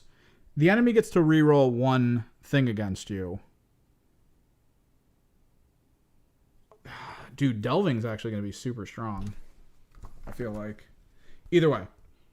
Player takes in turns to do one of the following. Play a power card, use an ability on their war scroll, use delve, or pass. After both players pass, and we are familiar with this from Kill Team, everything is over. So what I wanted to do here, because I thought it'd be kind of cool.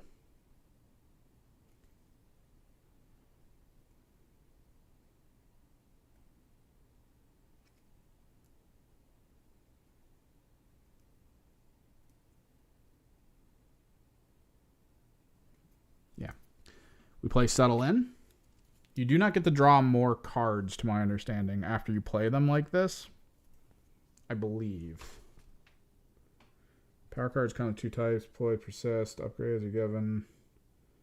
Play immediately follow it, then discard that card. After play has been discarded, it has been resolved. Playing upgrades. Yeah, you don't really get to draw more cards. You can discard any number of cards from your hand, then draw a replacement card of the same type for each card you discarded.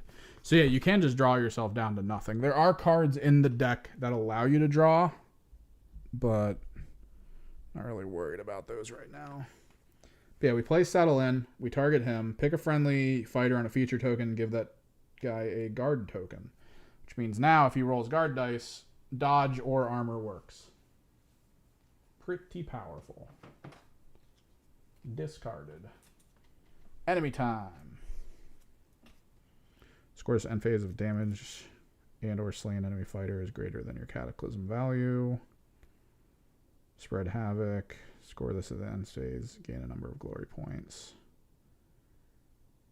After your opponent's action step, if your warband holds a treasure token in neutral territory.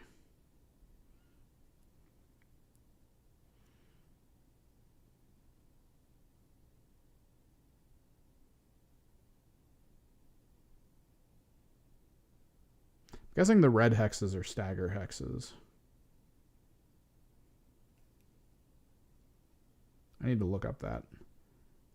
They're either damage or stagger. Roll a number of attack dice equal to your cataclysm value for each fighter within 1 hex of neutral territory. I only have 1.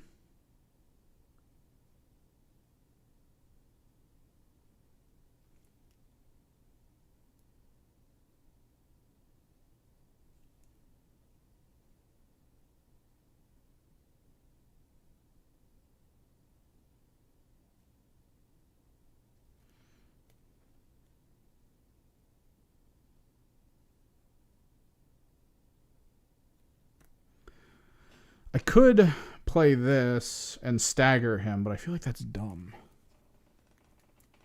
I feel like that's not the smartest thing to do right now. So he would pass. Back over here.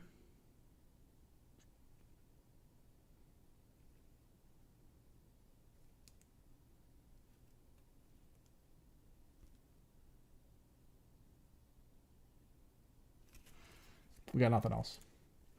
Is my music over?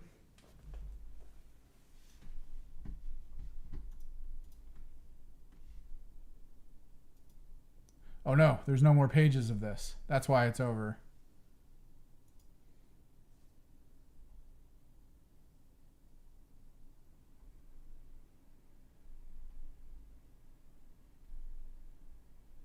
We're just gonna go ambient.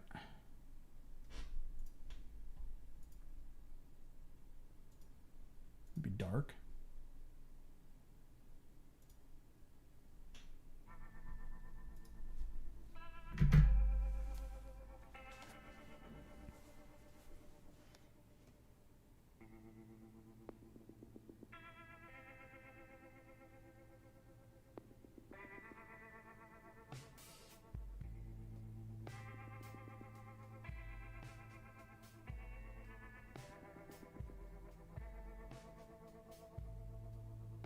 I can't do anything because this is immediately after. So I could have moved him there, did all that surge stuff, and then played my once per game ability to pick him up and put him over on an edge hex over there somewhere, just to be an asshole. That would have been funny. And then I could have put him on guard. No, because he'd have to be on a treasure spot. What is a stagger hex? Is the red the stagger hex?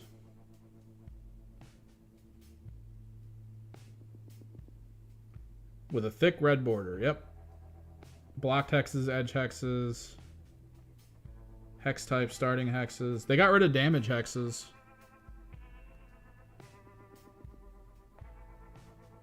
They also got rid of cover hexes, I think. They got blocked hexes. They don't have cover hexes. They do cover tokens now. No, I actually have a trophy from a tournament. I'm just trying to learn the new rules because there's a lot that's adjusted here and I like it. So far from all the little things we've discovered, just getting through the first activation is like, oh, that's kind of cool. So yeah, first time this edition. I've been looking to play, but I haven't really heard too much from people nearby, although I imagine we'll get a tournament going at some point. So, first activation for my rat boys, the tunnel pack. Score this end phase of a number of damage and or slain enemy fighters is greater than your cataclysm value. I would have to damage 2 units to get this as a score.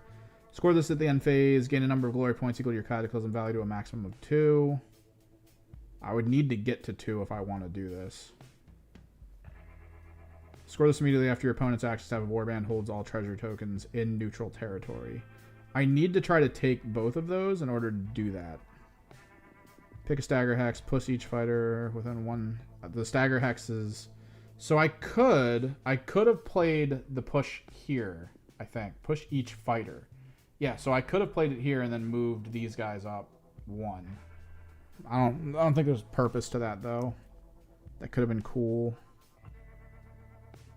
Roll a number of attack dice equal to your cataclysm value for each fighter. I don't think I can really do any of these right now. So I think we just, immediately after this fighter is driven back, you can heal. I think we just have to go for it. We have to just try to get some damage in on someone. Holding objectives right now isn't that useful.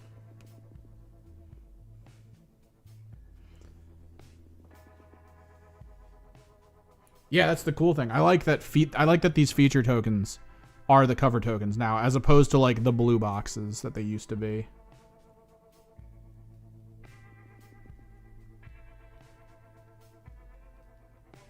Who do we go with? The leader's up, but he is guarded. We could attempt that like completely crazy push through situation on him with the motorcycle. If all three of these units charge in the next 3 activations, that means one other person's going to be able to move or attack at the end.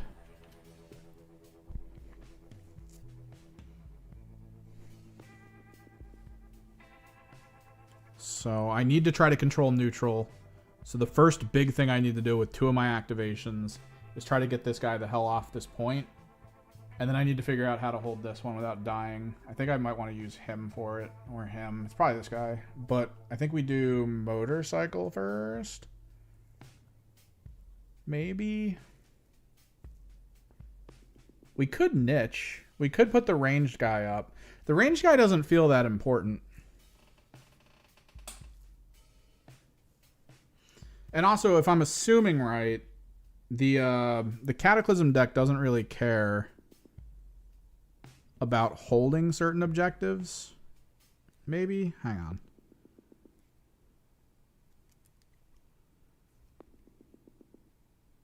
If your warband holds all the treasure... Okay.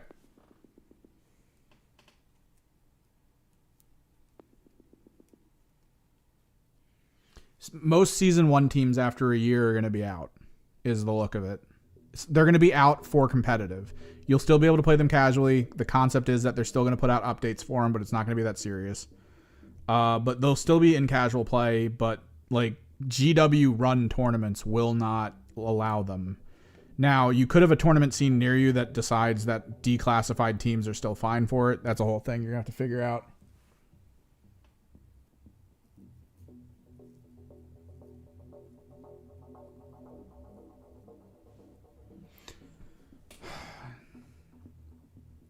So, okay. Conversation. There's a card in here called Shocking Assault. Let's say I move this guy up, or one of these guys up to here. I attack, and then I delve this.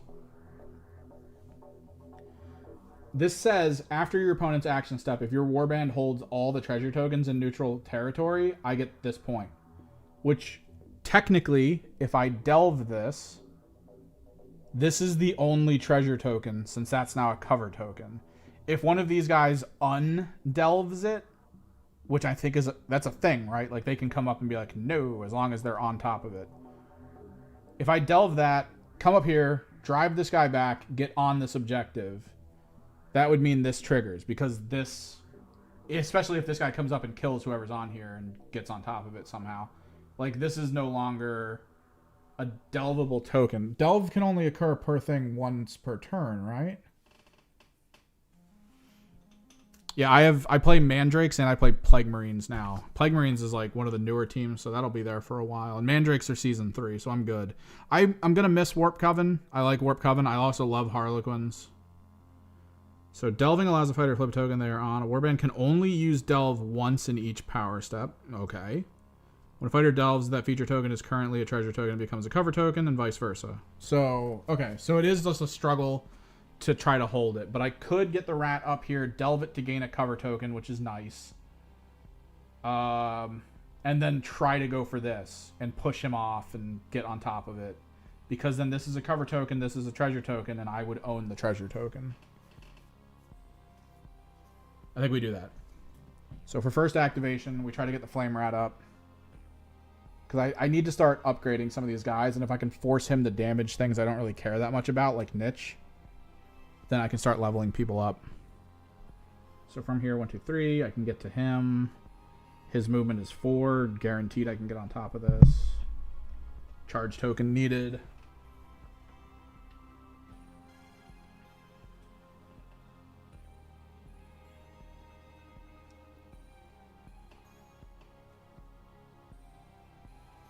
Yeah, those are all season 1. For competitive, they will go away in a year, as far as we know. But if you're only playing locally with friends, even after that year, supposedly the teams will get like minor adjustments and tweaks to try to at least still feel like they can interact with other teams. The trick is that I think the main thing is Games Workshop, they want you to buy new stuff. Like if you just buy Commandos and you're like, this is all I need, and you just win nonstop. I mean, if you saw last year's tournament, like scheme, like how the tournaments worked, every single tournament was literally the Commandos or the Veteran Guard. And those are season 1. Those are the starter teams. So if all you needed to do to play that game well was buy the starter box and then never buy anything else, who cares? And Games Workshop's like, please. Please. So if you want to play competitive, you have to do that. You have to kind of like keep going, supposedly. Now, your local competitive scene, whoever's organizing it, could, like I said, be like, I don't care about declassified. You guys can play whatever you want. It's tournament play. There will be trophies, but we're just doing declassified, classified. Doesn't matter. And you can just play. But on like the top end of the game, I think Games Workshop wants to see other teams kind of take the limelight. And as teams get wiped out, the balances will shift because, I mean, come on. Everyone's saying that Legionary are extremely strong right now. Legionary are season 1. They're gone in a year. With Legionary out, you mostly have to worry about Night Lords, but because Legionary's out, maybe you can build a little differently. So it's kind of like that. So he's moved. He's charged. Ratman gets 2 attack dice. Swordman gets 1 defense dice.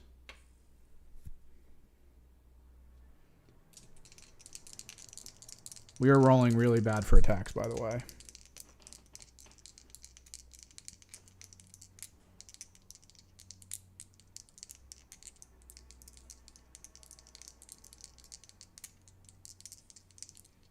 Are you talking about the last Kill Team edition? Dude, last Kill Team edition, release teams were only strong for like a month before everyone figured them out and was like, oh, this is how you beat them. Like, literally, LVO at the end of that edition was Commandos and Vet Guard at the top for the most part. Like, it was just a consistent thing. Release teams felt strong, but then whoever was really good with Commandos or Vet Guard could just beat them. No issues. It was probably one of the weirdest functions for a Games Workshop game ever because you kept seeing Season 1 teams winning. So we're looking for hammers and crits. I am rolling so god-awful right now. Support doesn't matter because no one's in close range with him. We'll just roll the defense dice to do it. This is pretty much the exact same roll we had the first time around. 1 crit on the defense. And 2 failures on offense. Big thumbs up, everyone. Cool. Now, my introduction to Underworlds, the last edition, it was similarly like low scoring, like low damage. Everyone was just rolling super poorly. But we're up there now. We're in the power step. And like I said, I don't think this deck requires you to hold specific numbers or specific amounts. We could always counter delve it. But we delve this for the power step. And that gives us a stagger token.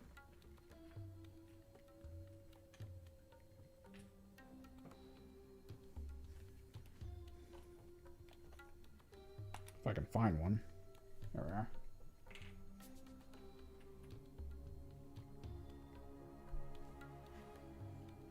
Later, dragon.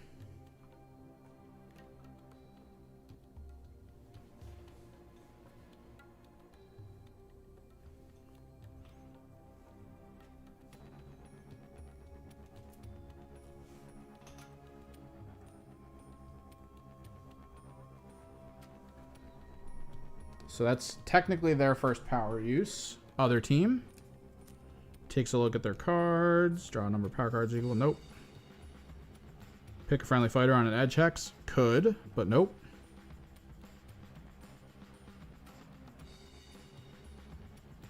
Immediately after friendly fighter successful attack and the target. Actually,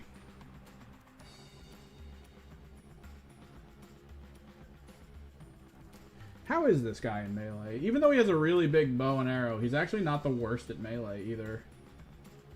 Health-wise, he's about average. Armor-wise, he's average. Move-wise, he's average. Honestly, I think the play here is actually that.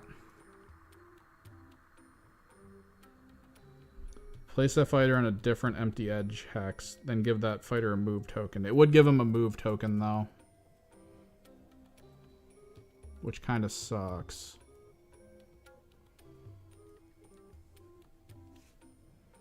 Immediately after your action step, pick a friendly fighter, move that target from the battlefield. Put it in an empty hex. Ability can only be used once. So this doesn't give him a move token.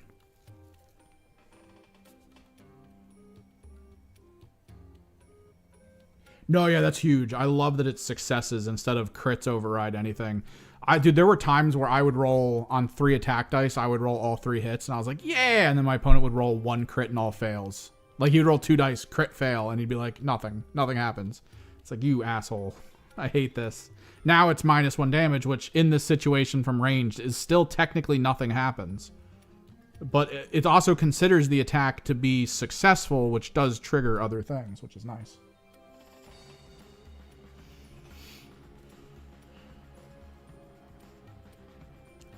I could hidden paths, but I think we hold it.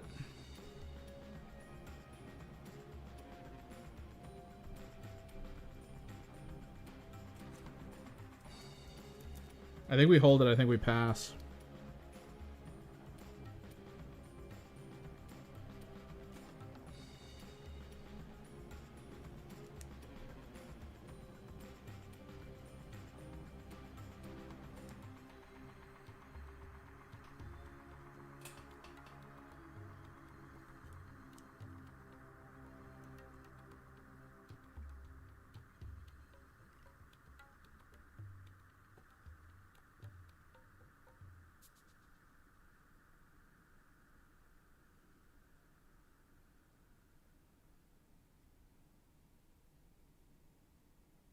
Oh, I have to time that. I think I can do that. That's actually score immediately after your opponent's action step. Friendly fighter with a charge shogun holds a charge shogun in enemy territory.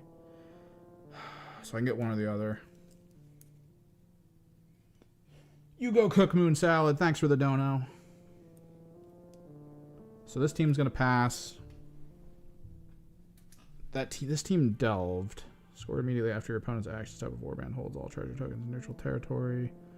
End phase of damage and or slain. Oh, that's end. I don't have to care. End phase. No, so I don't have to care about any of those until the end.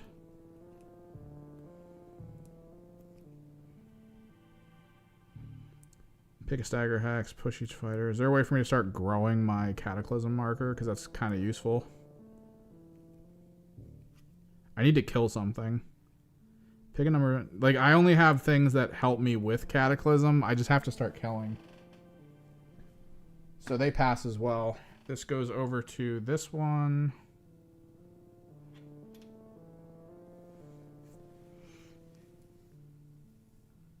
So already charged, can't do anything.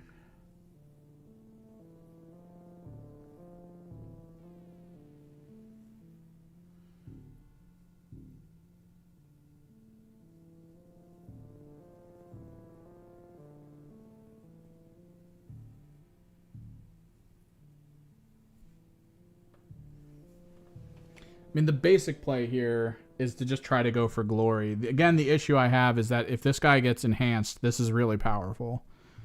So if I go here and I kill this guy, either this guy's going to enhance or this guy's going to enhance. And this guy's really good in melee when he's enhanced. But he's also kind of crap otherwise. But this guy's most likely to enhance because that's 5 move. But I have to do damage or slay the target. It's kind of worth because even though it'll be 5, he still has to get almost the entire way across the map.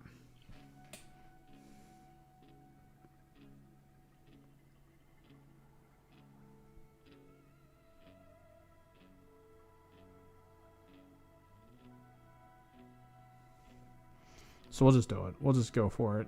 We have to consider push range as well for the potential of drive back. So if I come here, I could push him back, get on here, and then this guy could move in, and he gets supported. Oh, God, that's actually rough. Supported attacks from something that actually kind of hurts.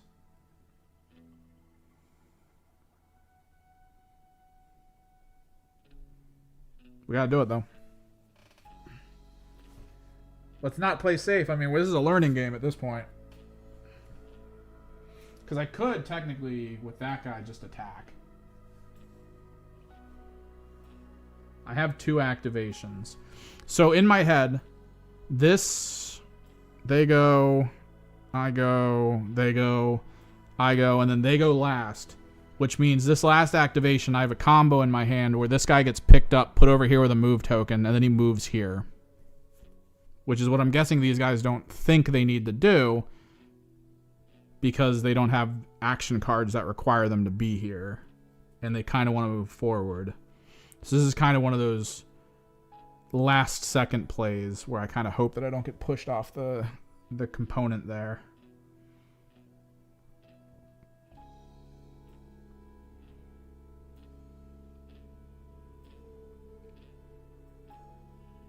So I think we go for it. Oh, I definitely want to. The problem is I am only one person. And it takes a while to do team overviews and kill team rules stuff. I know that. The thing is, I want this to be like something that just happens. I want to be able to do battle reports and stuff for like teams playing against each other. For kill team, this would be perfectly fine as well. The issue I have with Underworlds is I would want to scan all of these cards, every card that exists to show stuff for it. I wouldn't mind talking about rules and teams early on, but I also feel like I don't have enough information like I do with Kill Team in Underworlds. I did a video a while ago talking to people about actually buying Underworlds stuff, regardless of what was going to happen because of all the rumors. I'm gonna charge. I'm gonna charge to here. Because of all the rumors that were swirling around about the game getting shut down. I was like, look, regardless of that, the models are actually kind of cheap, technically. They look really fucking good, and if you're into AOS, you might as well get them. Because, like, these models in any army would look fantastic. And then to see that they were like, we're rebooting it, I was like, whoa, okay. Believe me, I already like Underworlds. I love Kill Team, but if I'm at, like, a friend's house and we want to play something casually and have fun with it, this is it. Kill Team still takes almost as much mind power as a full game of 40k. This takes some mind power, but because of how much randomness there is between the cards, the dice, and everything, it's like so broken up that I'm like, I don't really care. So, knife guy in combat, this dude. 3 attack dice. Going out. This is where we roll all support dice again like an idiot. Please! Daggers. I got 1 success out of all of that. However, Ratman. 1 dice. 1 dice to rule them all. We've rolled 2 crits on both of the defense dice we've rolled to this point. He needs 1 dodge. He does not get it. First damage of the game, ladies and gentlemen. Didn't get any crits, though, so I can't follow through by pushing him and then running onto the point. So that kind of sucks. I won't be able to undelve this point. But yeah, here we go. So that's 2 damage on a 3 health unit.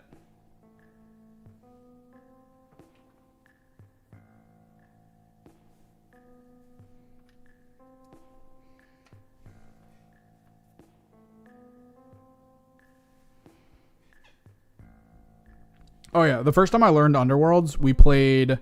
It was literally setup, and then the first 2 activations of the game kind of had me like 99% ready to play, which was kind of cool. So I also get to push because that was successful. I get to drive back. So I will, because since I can't get on this point, if something runs in with me, he won't be supported. Wait, what was the cover square? Cover square. Actually, no, I don't think that actually happened. That's right, because this was a delve hex, so this is a cover hex. Oh, rolls. Okay, yeah. No, it still worked because it wasn't a roll of double flank.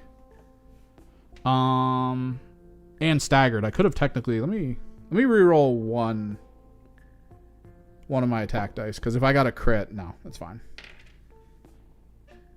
I gotta remember that sequence. So he's back here.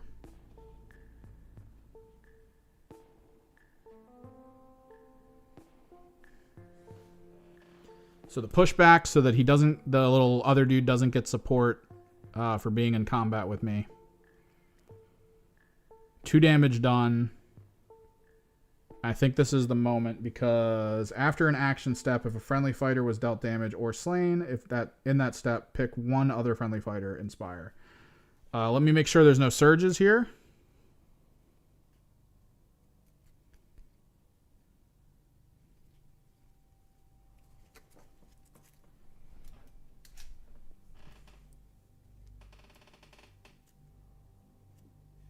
Oh, dude, the cheat sheet cards are so cool. I put them in my plastic covers. I'm going to have them on the table at all times. The only thing I think they needed the cheat sheet that they didn't is the different attack types, the symbols for them. Immediately after this fighter is driven back, you can heal this fighter. Insensate. Oh! Wait. Raging Triumph. I can't. That's not a surge. That's an upgrade. So no surges. Why does this say you can heal this fighter? But it doesn't say by how much. Rules clarification.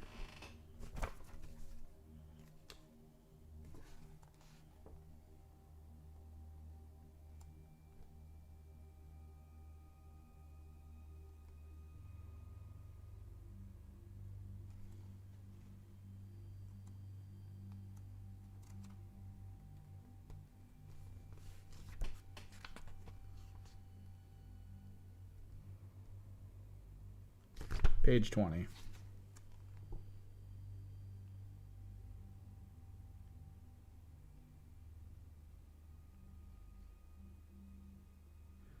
Heal a fighter. When an ability tells you to heal a fighter, remove... Okay, so it's 1. Heal is always 1. Okay. Nope, heal 1. Page 20. Some abilities allow you to heal a fighter. When an ability tells you to heal a fighter, remove 1 damage token from that fighter. When an undamaged fighter is healed, nothing happens. 1. Because there were old heals that were like heal 2, heal 3, but I'm guessing they're trying to mitigate that type of thing. Okay, so pushed back, damaged twice, can't heal because that's a upgrade that I didn't give him because I don't have glory. However, like we said, 1 person gets to inspire because it's the end of the action step. Boom.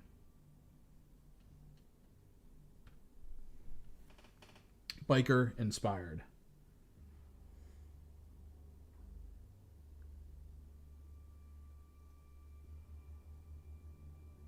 Pick a friendly minion.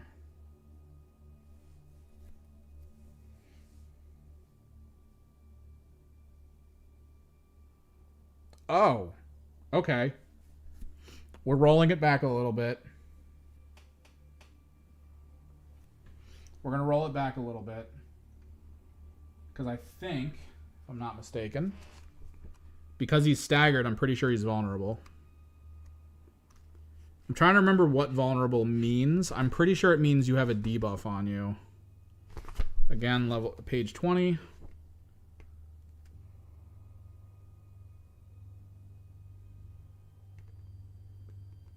Damage statuses. A fighter with one or more damage tokens is damaged. Damage fighter is also vulnerable if one damage token would slay them. A fighter with no damage tokens is undamaged. Okay, so vulnerable is not about debuffs anymore. Vulnerable is you are 1 damage away from death.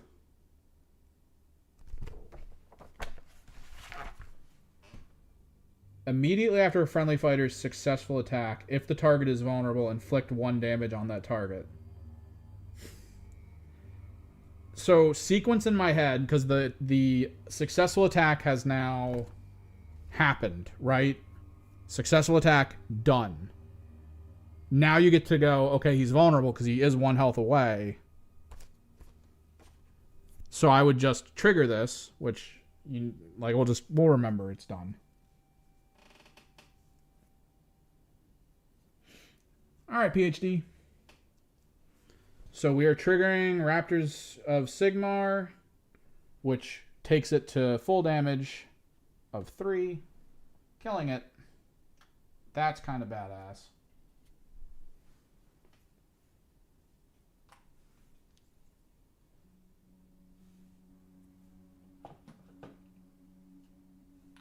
And subsequently,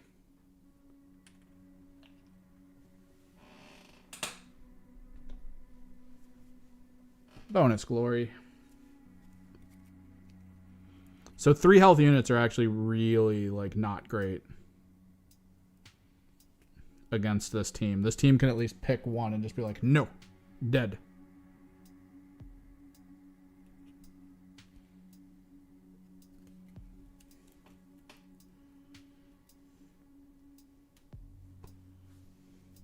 Still, this guy enhances because it's damage or death that triggers that.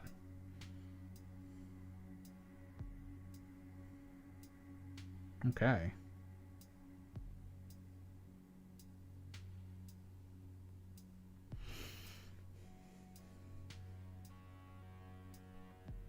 Cataclysm only goes up if you kill your opponents, right?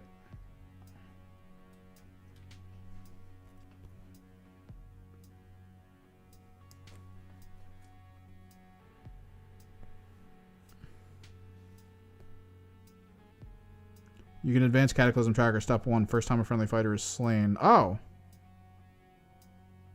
You can advance the Cataclysm Tracker 1 step. The first time a friendly fighter is slain in each combat phase. You can advance your Cataclysm Tracker 1 after the last power step in each battle round for each feature token that has no enemy fighters on it. Ooh, this is actually crazy.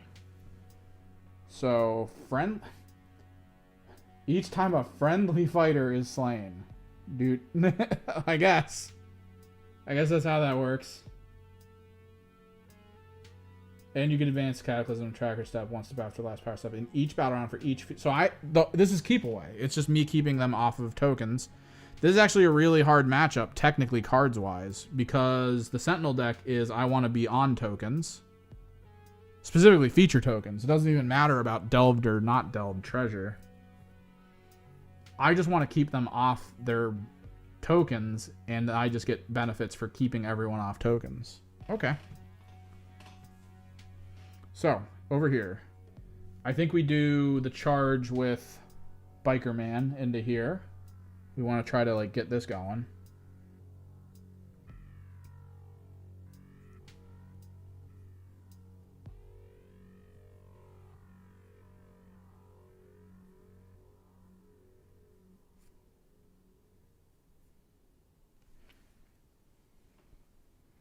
Yeah, we'll do that. We'll do it this way.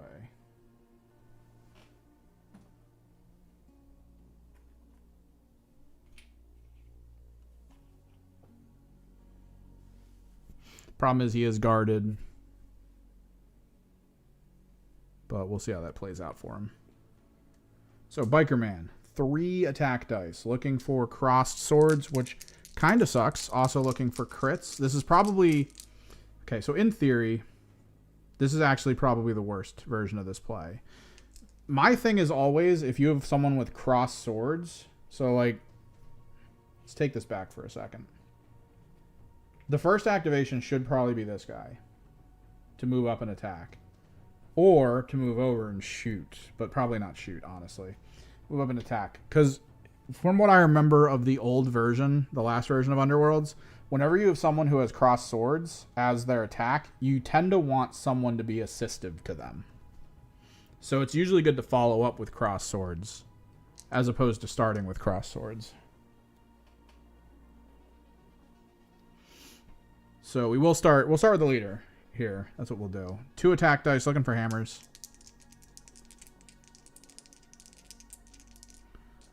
Yeah. Double hammer into the leader, who only has 1 defensive dice, is looking for... He can't really stop this. I'm looking for crits at this point to reduce the damage and prevent drive back. That's all I'm doing here.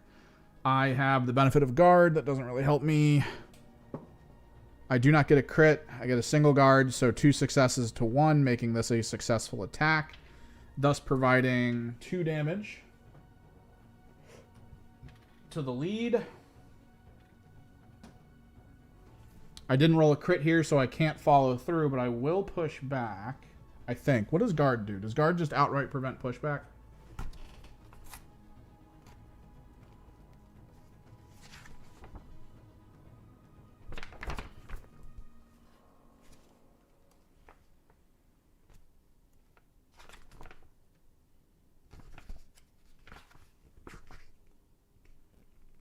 Cannot be driven back. So he's stuck there. I basically have to try to kill him. Off that point, I cannot drive him back. I have to stagger him, which I actually can do. But we'll do that in a second. Now that I know that, now that that's in my head, I think we'll be good here. Because then we go power step mode.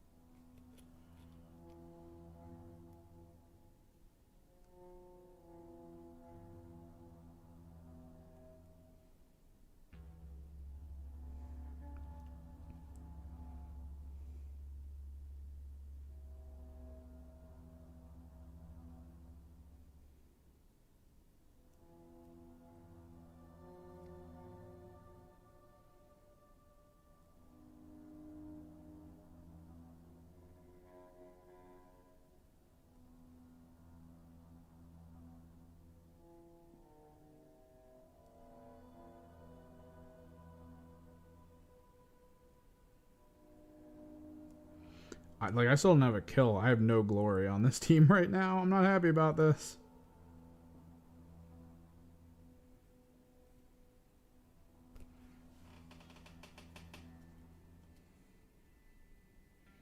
Yeah, man.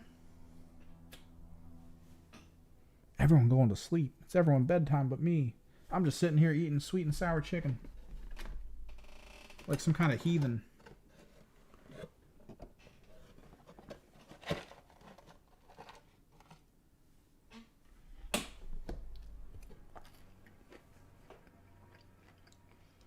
I'm really going to need to learn these decks. Like, there's no reason to combine... Well, for the most part, there's no reason to combine Sentinel and Cataclysm, because Sentinel requires you to be on objectives. Cataclysm requires you to be off of objectives. I mean, end of the day, you can just go, like, in a Nemesis game, you can just take the whole deck. Change nothing.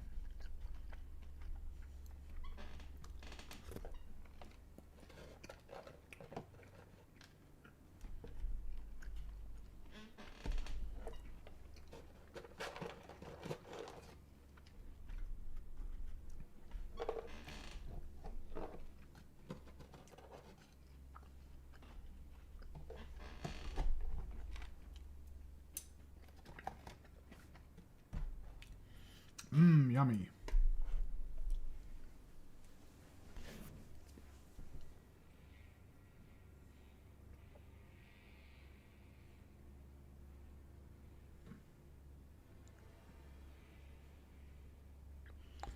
They're going to pass.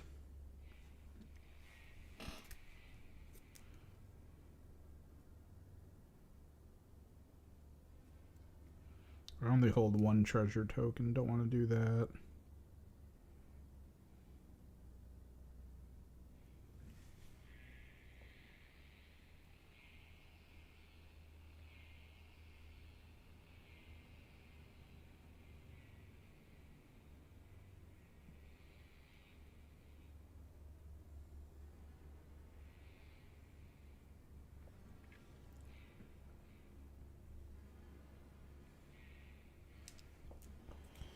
Oh, thinking, when do I want to do this? Because if I do it now and I move, I'll be inspired.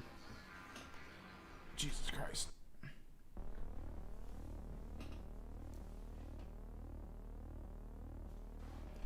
Is this the whole song?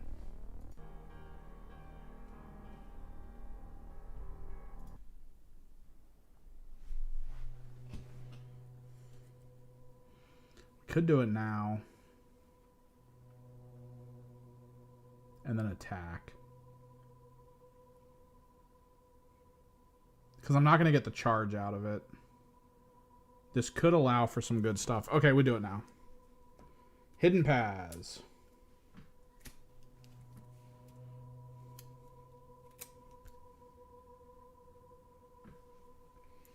Pick a friendly fighter and an edge hex. Remove them. Place them on a different empty edge hex. Give that fighter a move token. Unless you were the underdog, which I am not because I have 2 glory.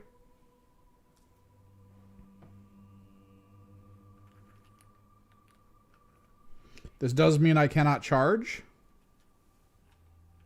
which sucks. But it is what it is.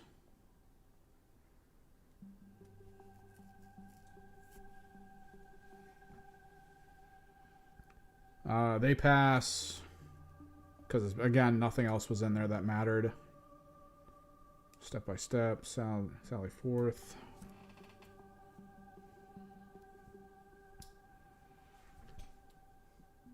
So pass again. This team goes. Now here's the thing.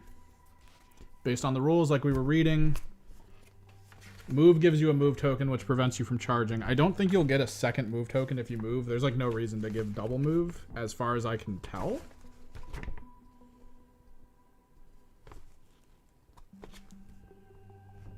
Pick a friendly fighter to use this ability. That fighter can enter an adjacent empty hex a number of times up to their move characteristic. Fighter must end this ability in a different hex to the hex it began in, then give this fighter a move token. That fighter has moved. Core abilities cannot be used outside of an action step. Some cards in War Scrolls grant additional core abilities. Literally nothing on here says I cannot move again.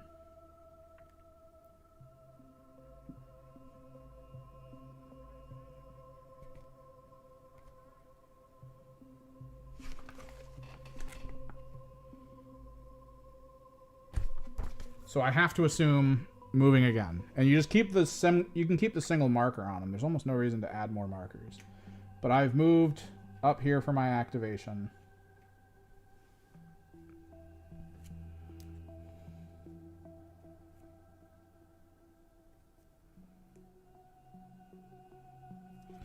So after an action step, if a friendly fighter began their action step in an enemy territory and used a core ability, inspire that fighter.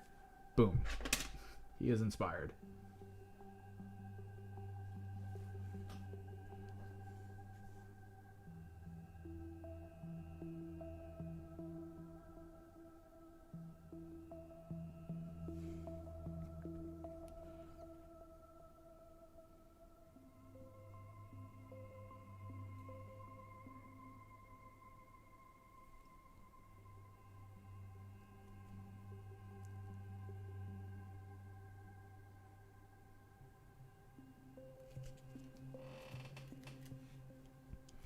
I do not score. I do not play any cards. I pass.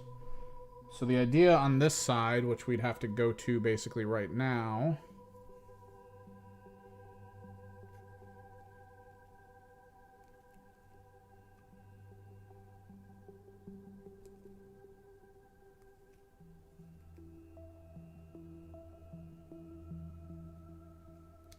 was they play Raging Tremors. I only have a Cataclysm tracker of 1, but that staggers this guy.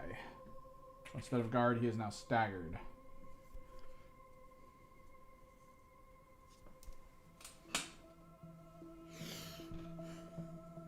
Other side didn't have any defensive cards. This side has really nothing else to play right here. Because if I push 1, there's almost no reason to push. Tiny Rat can move 4, so he's good. So yeah, we hold. Pass and pass.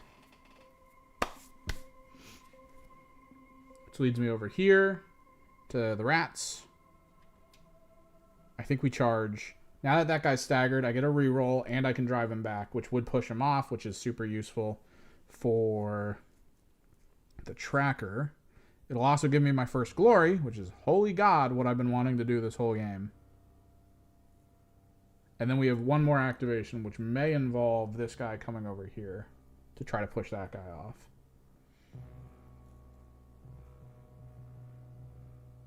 Potentially.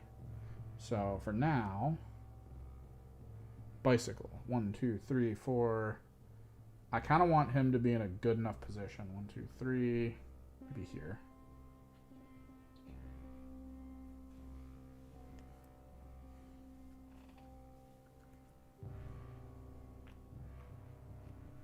Charged. He gets 3 attack dice. He's looking for crits, knives. What we got? Poggers.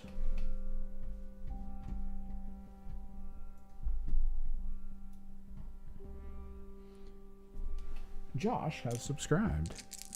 So looking for single supports, crits, knives. Knives. Oh, I'm pretty sure that guy's going to die. And I get a crit. So if he doesn't get a crit, not only will he die, I think I get to move on to the objective. But I don't think I want to do that. Because Cataclysm is...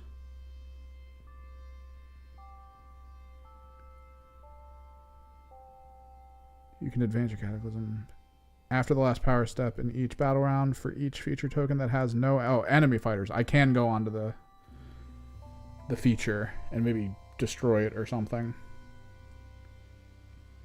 So that's actually insanely good. Against the leader, who only gets 1 dice. Very sure he's dead. He does get the crit. So it does equal out for the crits, which means this guy can't move 1 after the fact. But that's 3 successes to 1. This also prevents the -1 damage, which would then be 3 damage total. Which, yeah. That ousts this guy pretty hard. Motorcycle's the way to go, man. Motorcycle is crazy.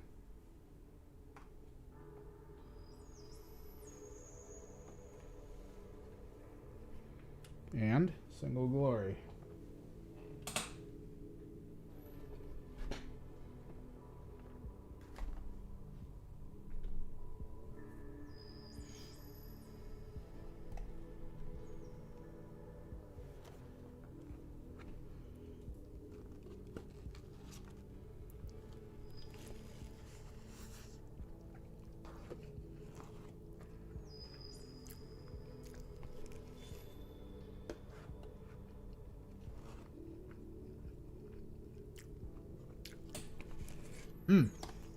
Not single glory.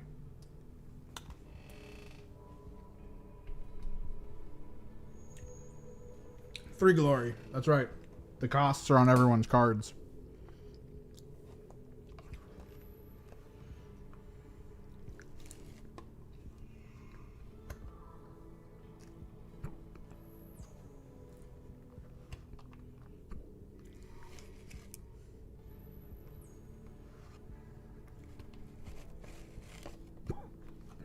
Nom, nom, nom.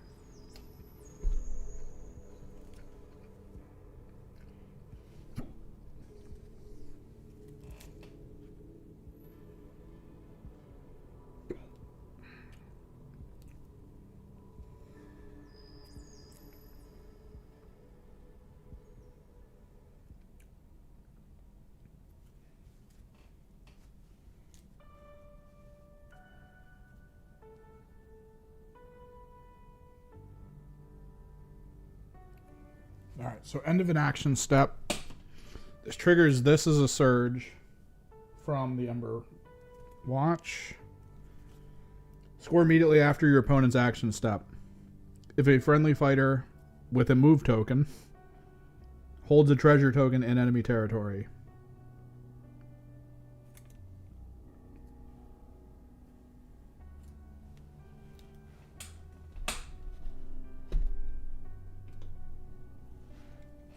So despite everything, still holding on for dear life. New card. Where is it? Score this at the end phase if your warband holds all treasure tokens in friendly territory and or enemy territory. Oh, dear God. They could get this, too. I wouldn't know that on hand. I also don't think I have a play for it. Although, considering how this deck plays, the goal would be to at least push him off of that objective solely because of the Cataclysm roll. Because at this point, I would be getting a ton of Cataclysm points for keeping them off the objectives.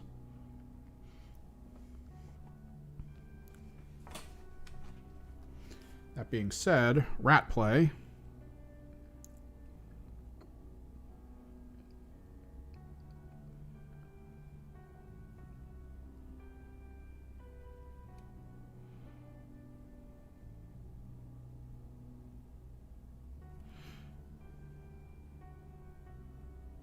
I'm going to play a upgrade card on my motorcycle. Driven by Pain. That's the one where if he gets driven back, it heals.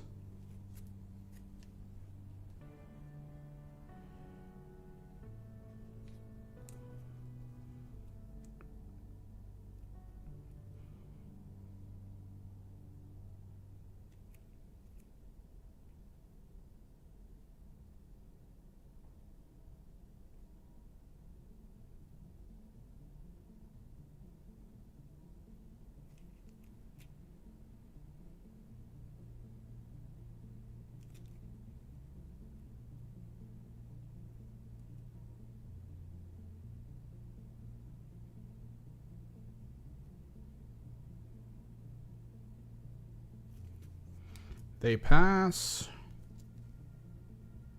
Extinction Edge.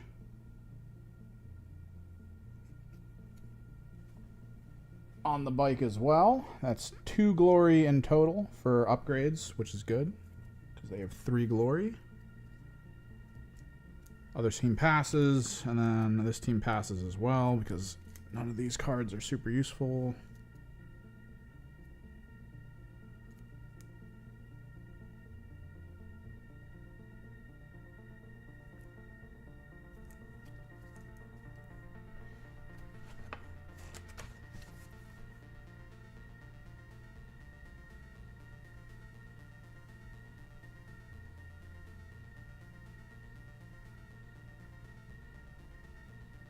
Yeah, let's do it.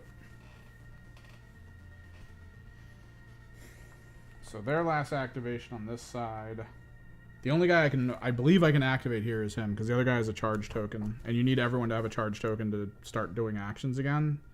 This one guy just has a move token, right? It's not move or charge tokens, it's actually charge tokens. Fighter with any charge tokens cannot move, attack on this. Yeah, so it's pretty much stuck on him. He can move. I don't really want to.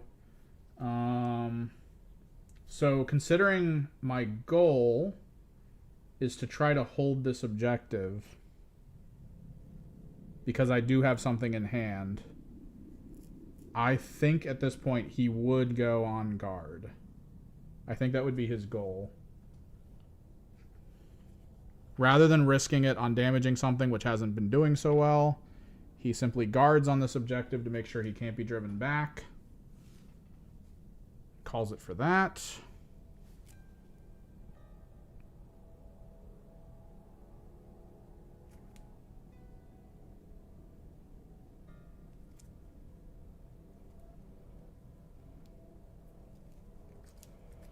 Then passes. If I remember correctly, there's really nothing here that helps me.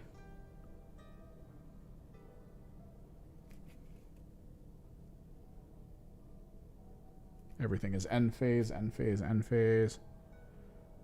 And holds all treasure tokens in neutral territory. I didn't get the push, so that doesn't help. So last activation for the rat side, because they pass as well.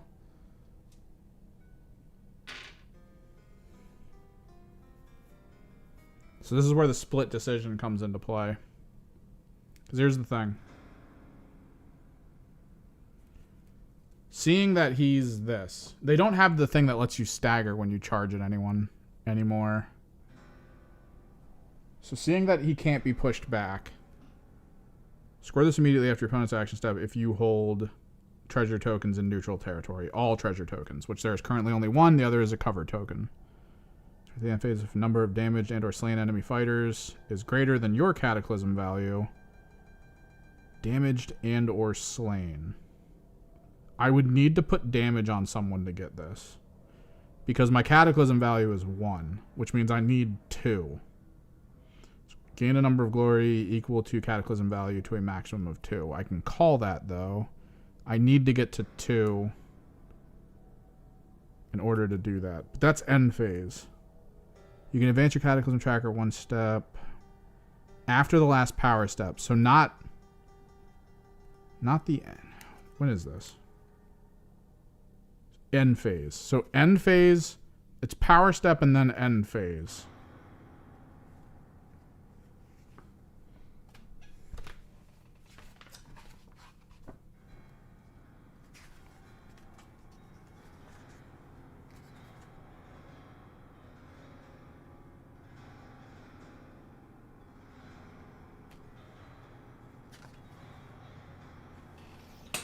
Oh, what is this music?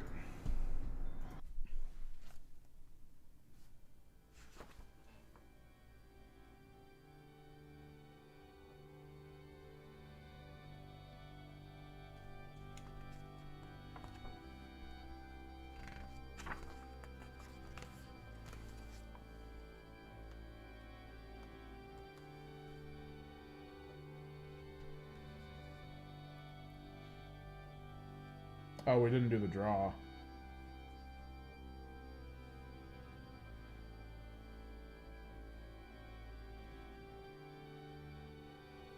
Oh, okay. I didn't do that at the beginning. I gotta remember that. Whoever doesn't go first gets the extra card. Oh, I'm such an idiot. Let's just backtrack it now. Rats went second.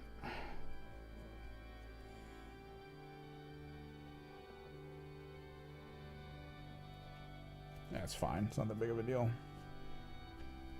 I thought that happened in turn 2 or 3. It happens right away. Whoever goes first doesn't draw an extra card.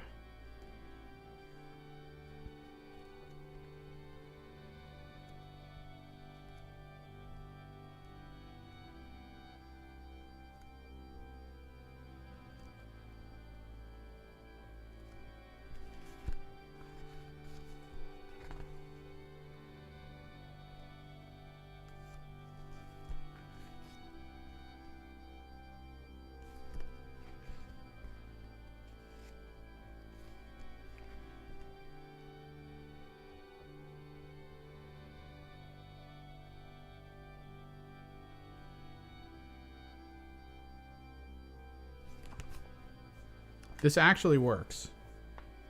If I run over, damage him, push him off. I can't push him off, though.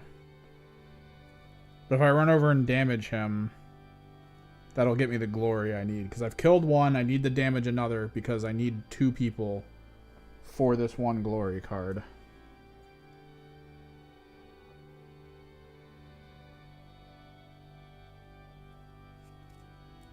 You have to do this earlier rather than later. Yeah, new Krieg models look nice. They're working towards it. So yeah, we'll go with him. We're going to charge. I'm not going to put the token down because it doesn't honestly matter. Since this is the last activation of turn 1.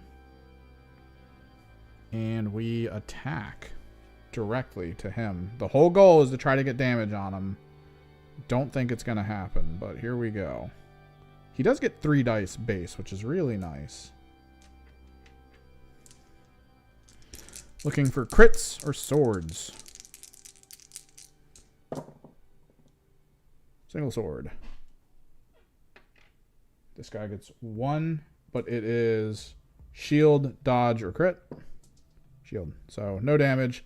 Sadly, not enough for the cataclysm function.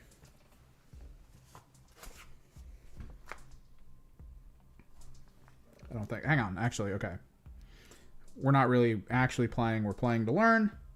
Use this immediately after you pick a weapon as part of an attack. That weapon has cleave, ensnare, and brutal. for the attack. After you resolve your attack, roll an attack dice. On a that or that, inflict 2 damage on the attacker. This ability can only be used once per game. I would use this here. I would have used this here for this moment. Because then this wouldn't work. He needed to roll a crit to stop me. Because cleave and ensnare prevents standard dice rolls. So this is negated as a possibility. Meaning the damage does go through, which is only 1 damage. But also, I have to roll this for myself. Swords or crit? Nothing. I don't take damage. And that's the once per game.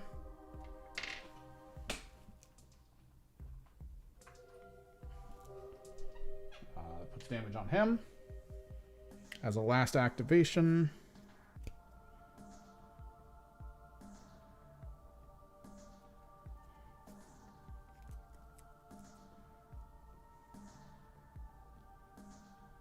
Thinking.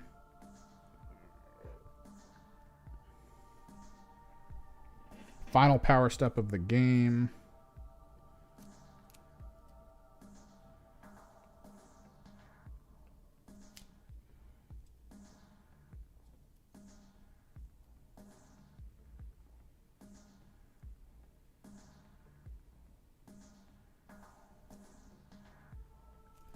Nothing can be played in the power step, so we go to end phase, the first end phase of all 3 activations. Scoring. Stuff this team can score. Iron Grasp. Warband holds all treasure tokens in friendly territory and or enemy territory. So this is or enemy territory, so all tokens, enemy territory. That's 2 glory. Team 1.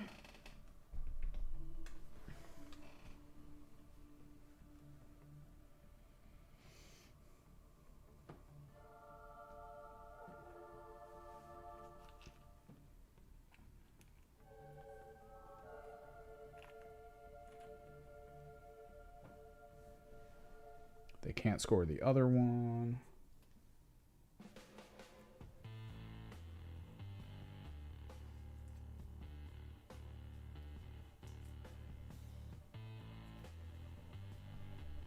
Things the rats can score. Number of damaged and or... Oh, hang on.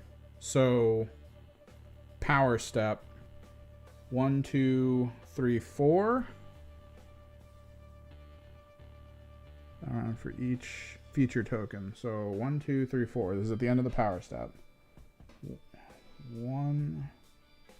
This might actually suck for me. 1, 2, 3, 4. We are at 2.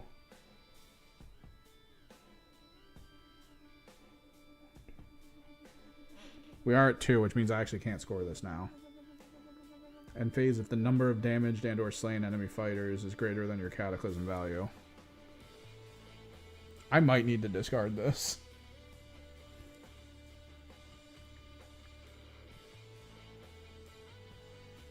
Because it's 2 right now. It's not better. Gain number equal to your cataclysm value. We do that. Because it's to a maximum of 2. Spread the havoc.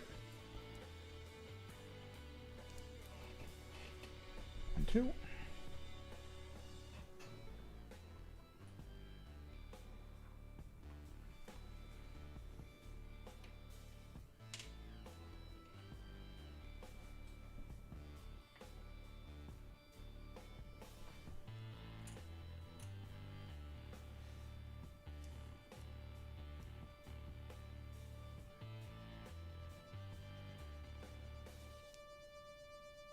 Okay.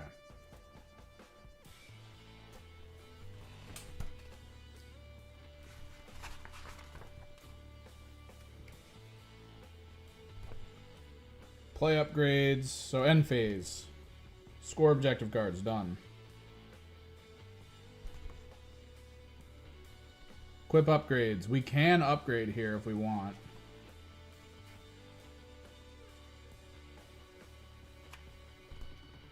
I don't think anyone has any upgrades right now in their decks that I can play, though. Discard cards. Discard any number of cards from your hand, and then you draw up to full amount. So I have to assume there's probably very little chance on this rat deck that I'm going to be able to get wreckers, because that means this is round 2. Most likely one of these guys is dead. And if I put damage on the other one and I have none of them are standing on any of these points, I'm going to be at point 3, no problem, which means I can't get that. So that's out. This I could score. I like this. I'm going to get rid of this. That's not necessary right now. So that's for them.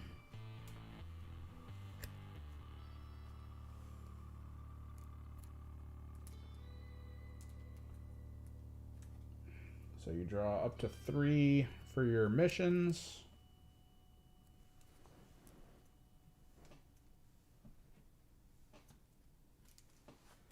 And then 1, 2, 3, 4, 5 for power cards. 3, 4, 5. Good. We'll take a look at those in a second. Other deck.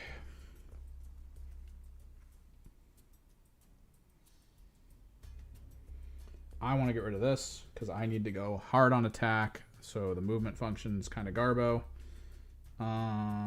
Pick 2 treasure tokens, swap position of those treasure tokens.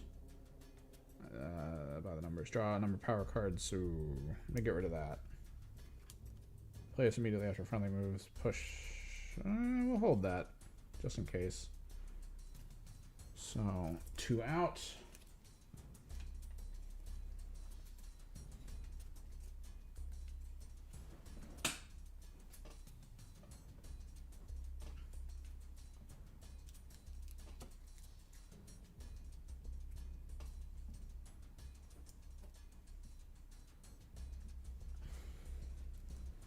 Alright, so the deck that the very much effed up frickin' Emberwatch team has. Stand firm, either they have target action step, friendly fire, stagger token, holds a treasure. So if I have a stagger and I hold a treasure, I get a point. That's not great. Score this at the end if a friendly fighter holds treasure token 5. I could technically oh no, I can't because it's actually delved. I have to undelve it. That's end phase though. Score this immediately after your opponent's action step. A friendly fighter with any charge token holds a treasure. The problem is if I charge with this guy, I have to actually not end up on the same hex. Because charge involves move, which means you actually have to physically move. I could do it though. There is a way to do it. Swapping is not the worst. Play this immediately after a friendly fighter moves. After a friendly fighter's successful attack, if the target is adjacent, remove the target from the battlefield and then place them in a different empty hex adjacent to the attacker. That pulls things towards me. Immediately after the fighter has attacked, you can push this fighter 1 hex. You can add this power step of the back. Pick a friendly fighter that is in a different territory to each other friendly fighter. Push that friendly fighter 1 hex. Oh, I could have done that.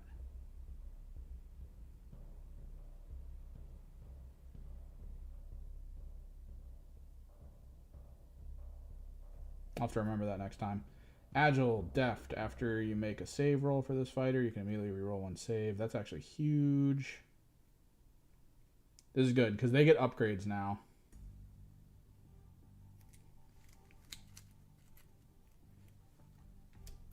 This is real big for the upgrade potential. Collateral. Score this immediately after you advance your Cataclysm tracker 1 step as a result of a friendly fighter being slain. If you were the underdog, score this after you advance your Cataclysm tracker 1 step for any reason. Loaded for bear. Score this in an end phase if any friendly fighters are each equipped with 3 or more upgrades, which we are very close to, actually. If I have an upgrade in my hand, yep, we do. I could do it. Fighters melee weapon, have ensnare.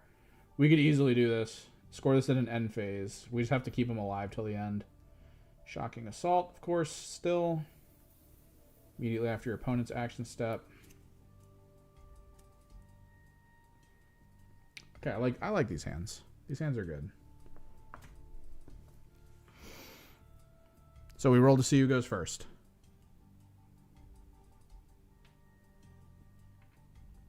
Ember Watch. They get a hammer. Ratmen. They get knives. Knives beat hammer because knives are more rare. Yep. Ratmen get to go first if they want. Which, I mean, why not press the advantage?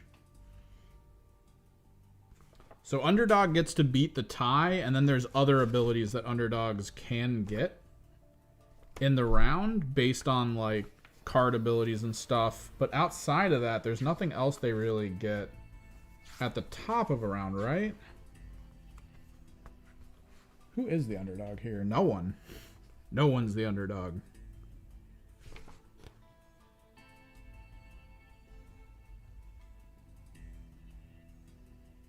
Yeah, okay. Reset the 4. Ratmen go first.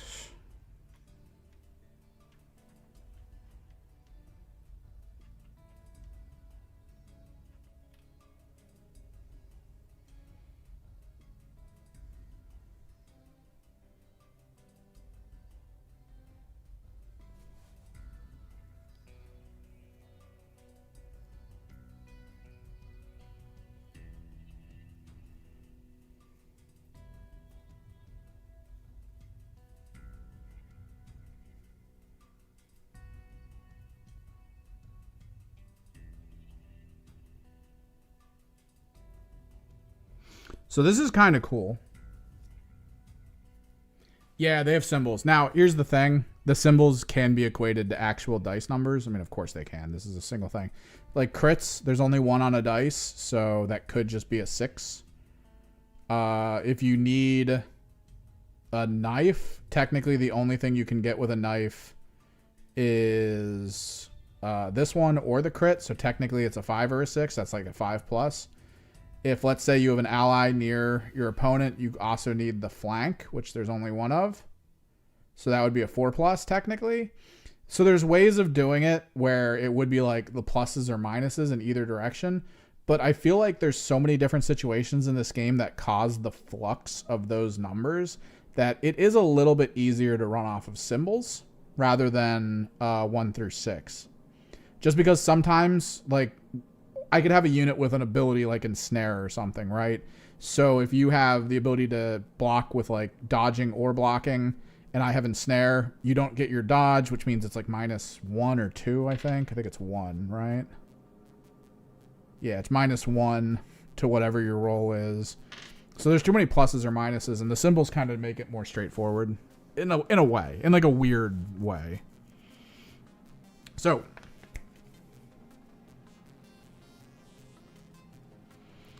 I think this is the time. This is the time to use Kaboom.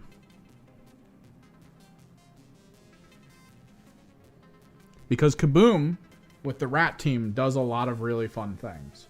So what we're going to do is, we're going to declare Kaboom, pick a friendly minion with no charge tokens to use this ability. That minion moves. Oh, also, because the Ember Watch are going second, they draw a card. Gotta keep that in mind. So he moves there. Everyone within 2 hexes of him, which is just that guy. I roll equal to the battle round. Attack dice equal to the battle round, so 2.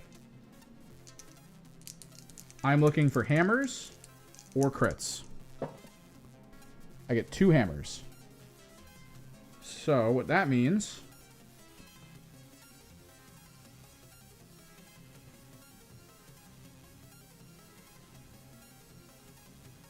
is this guy takes 2 damage.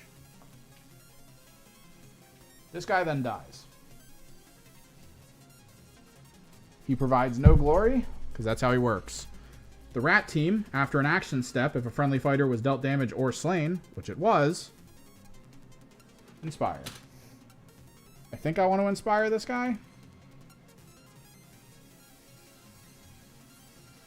Actually, no. I want to inspire the other melee guy. Because he no longer needs to crit to do full damage. He's got good dodge roll. Yeah, we go this guy.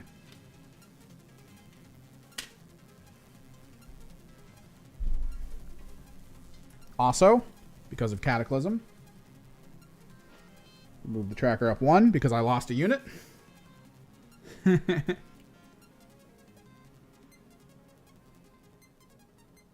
And Surge, because of that, score this immediately after you advance your Cataclysm tracker 1 step as the result of a friendly fighter being slain.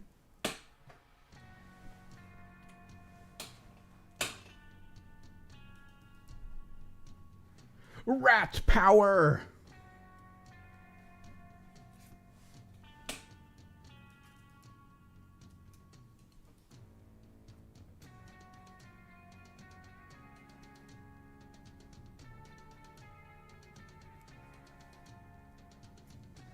Oh, we gotta remove these tokens.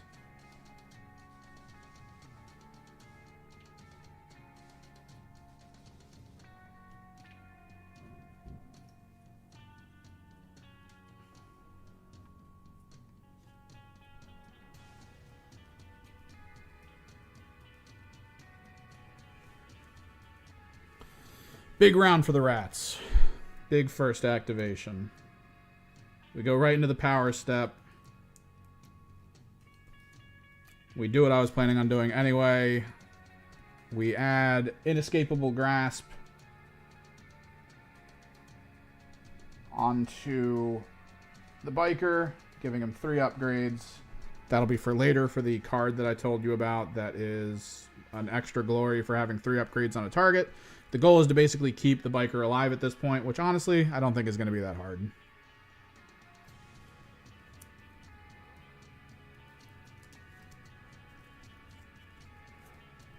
Over to the Ember Watch.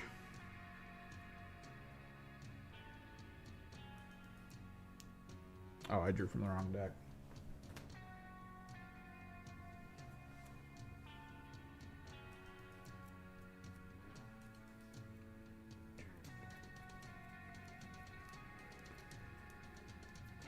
So we gotta go hard. I don't have anything in play, and I have 5 glory right now. So on my inspired guy, we're adding Greater Fortitude, which adds +1 to his health. Technically, it's like healing him, but not really.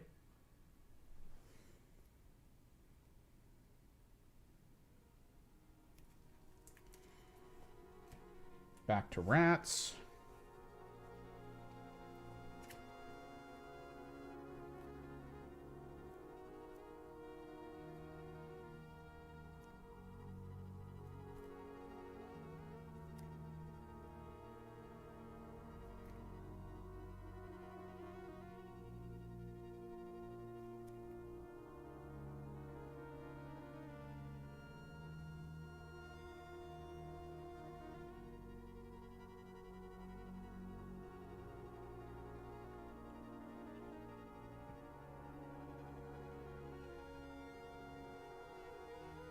God, that is actually crazy.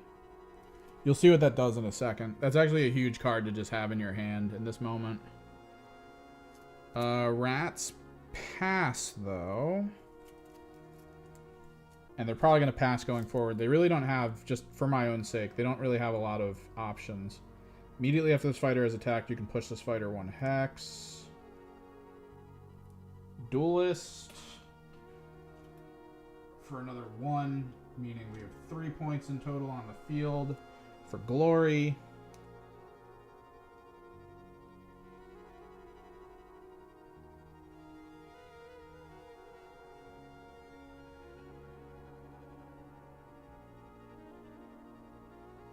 They would then shout again, like I said, and then we're going to go with Agile on the same target. After you make a save roll for the fighter, you can immediately reroll 1 save dice. For that save roll, it's basically just a reroll for saves. So he's pretty packed up with enhancements. Then I think they would pass. Play this immediately after friendly fighter moves. Push that fighter 1 hex.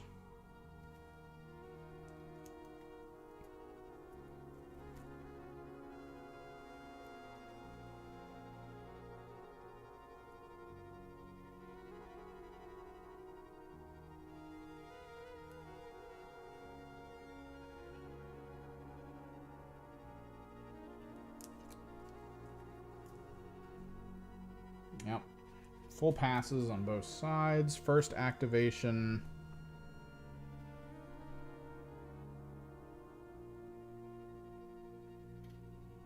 For them. I have to control 0.5 if I want a glory, which actually means my swordman can't really do too much.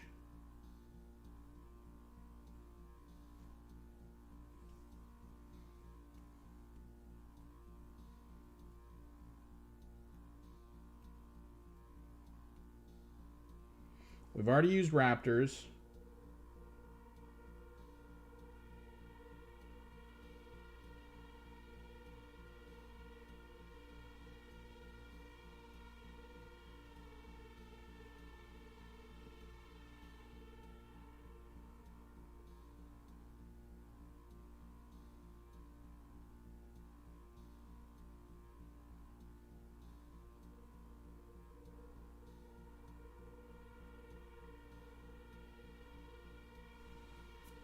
Is it even worth?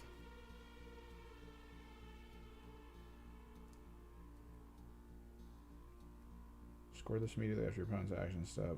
Friendly fighter with charge check and hold it. Getting off that objective is gonna suck. So what kind of needs to happen here?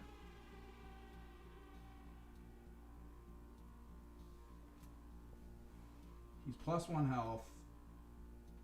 He got the armor reroll and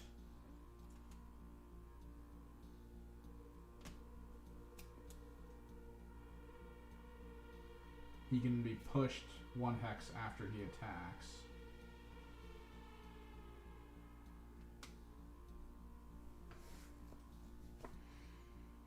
God, this is rough. Here's the thing. If I attack any of the enhanced units, the leader gets enhanced as well. If I attack the leader, the enhanced units can enhance themselves.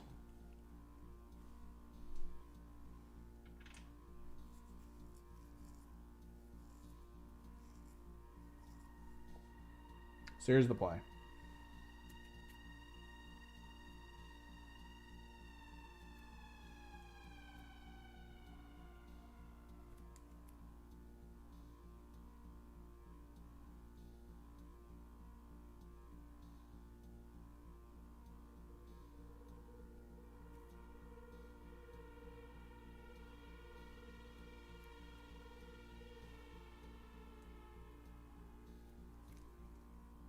That actually kind of screws me. I thought it was a different deck of cards. This team has the deck that I thought, right?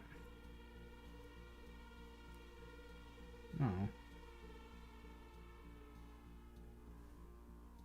Oh, okay. Uses me. Okay. That's where it was. I was wondering where the hell it was. So what we're going to do here is we're going to attack technically with this guy's melee weapon. We're going to attack this guy by utilizing deadly sentries. So that means we've used raptors, we've used deadly. This team has used kaboom and warp charged.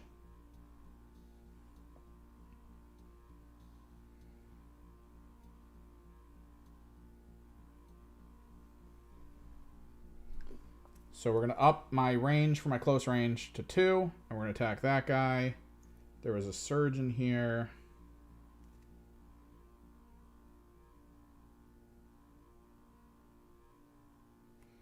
This is what's cool about the Cataclysm. This is an amazing card. Countercharge. Push a unit 3. When one unit's targeted, you can pick an ally to push 3 hexes as long as it ends next to the attacker. 1, 2, 3. Whee.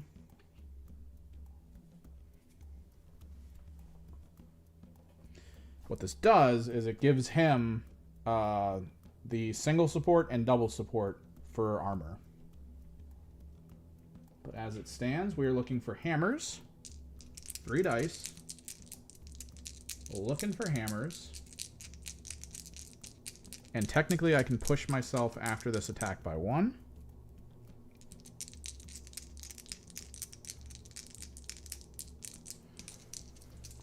I got a crit and a hammer.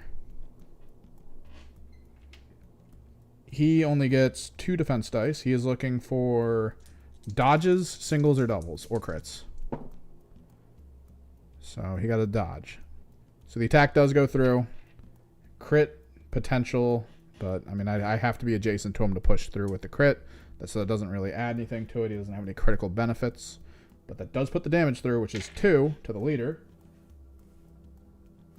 The thing that makes them enhance is if a unit is damaged, a different unit can enhance, but he is the only unit that isn't enhanced. So it is worth putting the damage into him. Now that I'm over here, use this immediately after your action step. Pick a friendly fighter. Remove that fighter from the battle. Set it up on an empty edge hex. I think here would be good. If I go here, the bike can get to me. If I'm here, I can just come here and get a token. So that's fine.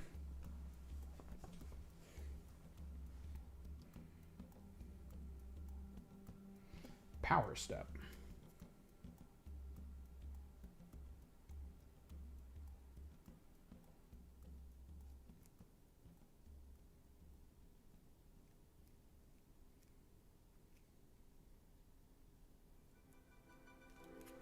Pass on their side. Probably nothing they can do, honestly.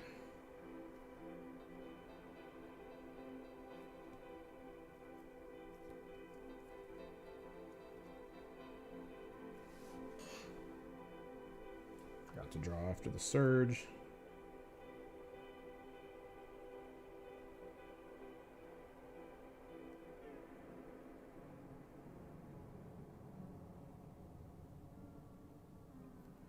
This is cool. So Armageddon wants to delve as often as possible.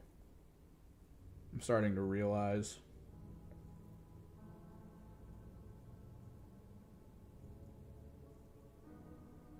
Oh, no, they don't. I mean, they kind of do. Sun to the Realm, no. Violent Blast, no. Savage Blow, no. Pass as well. Rats, second activation.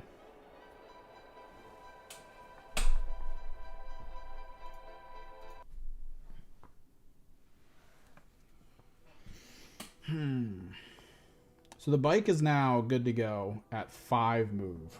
2, 3, 4, 5. He can't get within range, though.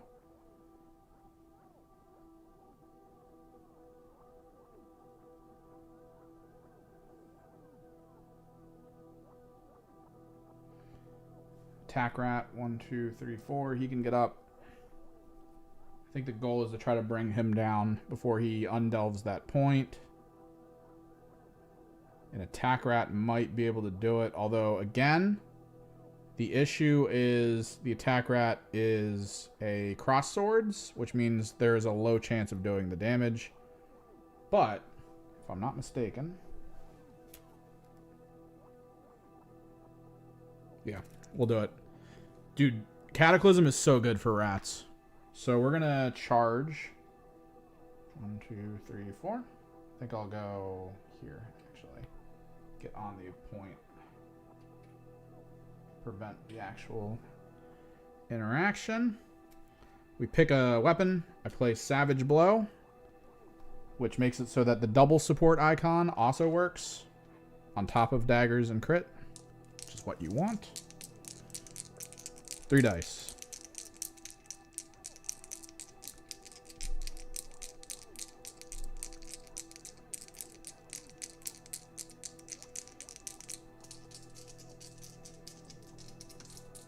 Yeah. Only 1. Sag. Knife guy only gets 1 armor save, though, which could possibly do it. He is looking at... Nope, he doesn't get it. Which is... Yeah, that's death. Because that's 3... That's 2 damage. 4... It's 2 damage. It's 1 away. He's vulnerable, according to the terminology of the game.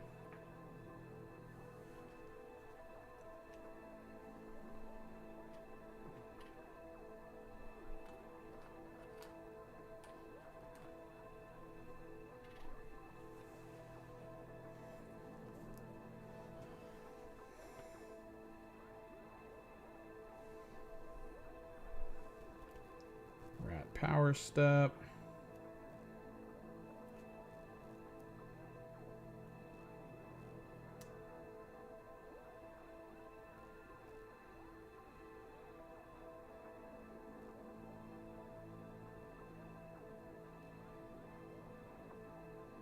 I'm gonna do it.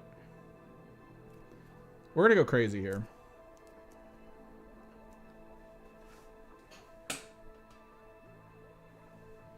I'm gonna play Sunder the Realm. I have a Cataclysm rating of 2. For each player within 1 hex of neutral territory, which is all these dots down the middle, I'm gonna be rolling 2 dice. That's all fighters, including this guy. Hammers or crits equals a damage. So we start with him, because I want to see it. If he dies, he dies. Crit takes 1 damage. That's not the worst.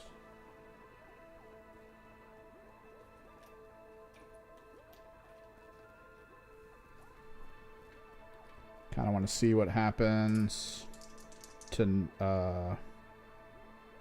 Crick. Crick takes hammer, so that's damage.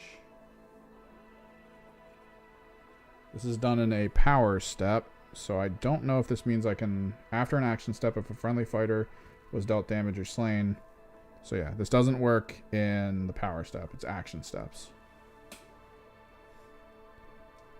So big thing is him. Crit or hammer and he's dead. Got a crit. He's dead.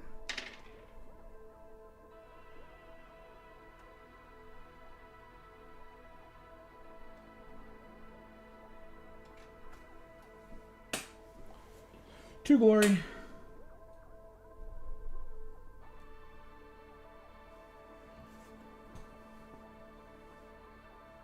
This is getting devastating, man.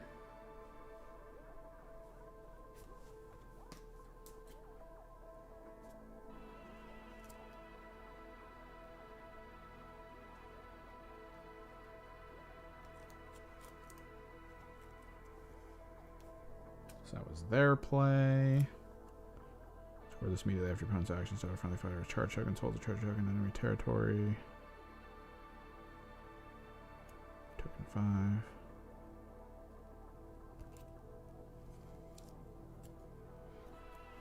At this point, we're just trying to fight back to see like what happens.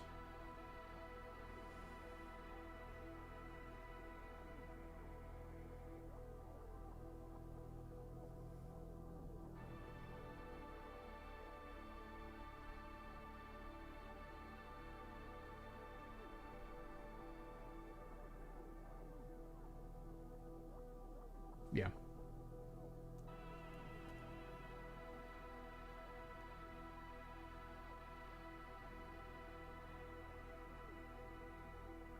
I can't even get to him though. 1, 2, 3. No, I can. 1, 2, 3. 1, 2, 3. For the charge.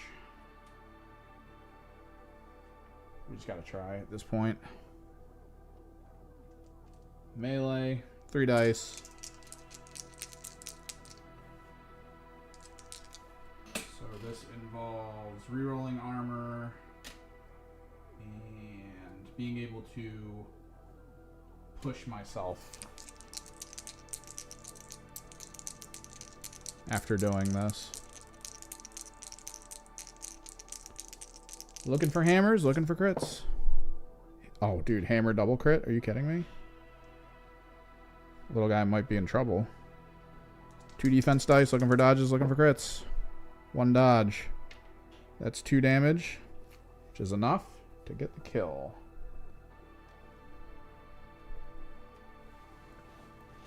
Some glory.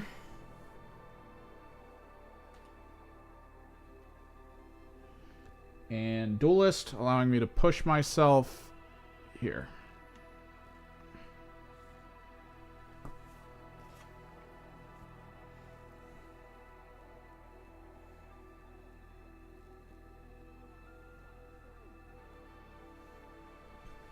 I feel like we just go for it, right? As the rats. Like, we're so close to victory.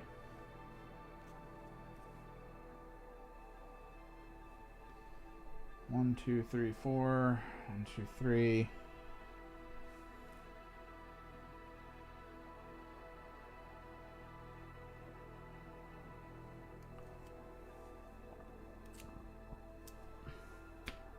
This is going to be pretty crushing, I think. We definitely... Oh, also, this guy levels up. He might die if I go. So this is the question. He's worth 3 glory.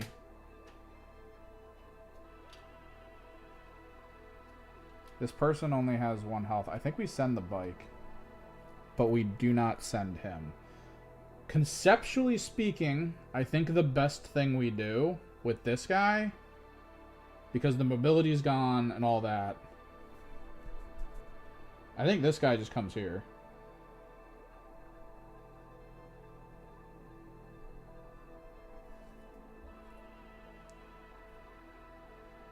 Yeah, if he comes here, this guy would have to move off that objective. Sentries wants to hold objectives. So he goes there. He gets a move token.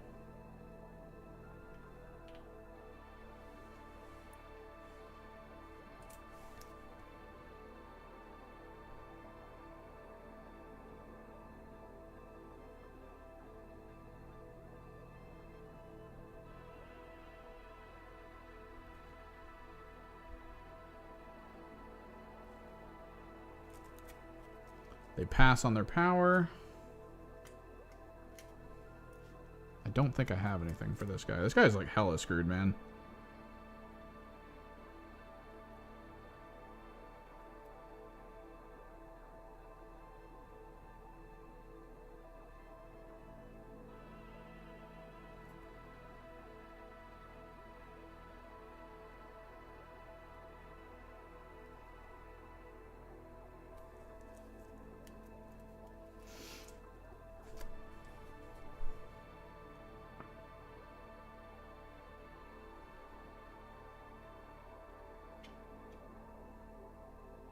His turn.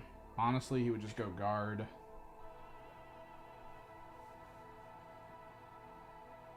I think if he delves, he gets staggered. I have 1 more activation on that side. So it was rats first, right? Rats, them, rats, them, rats. So this, it's this. So this is the last activation for the rats. That is the best play there. Because he's in cover. And he's got guard going. And he can reroll a save. Like, he's the most durable I could possibly make him. Last activation for my mentality, how I would play, is 1, 2, 3, 4. Because you get 5 move. I think I'm going to end my move here.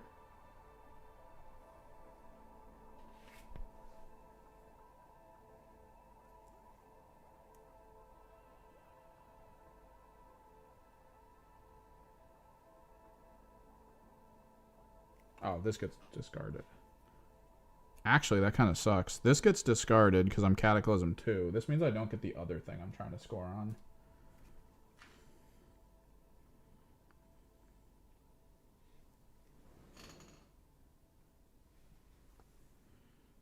So Ensnare doesn't really help here. Well, it kind of does. He's on guard, but he still can get hit with dodge.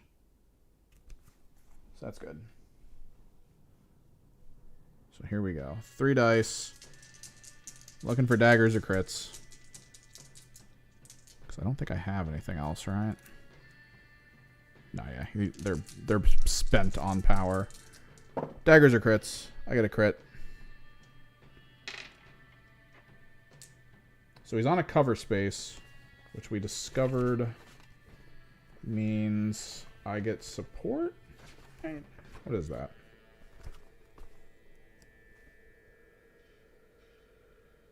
Yeah, I get double support.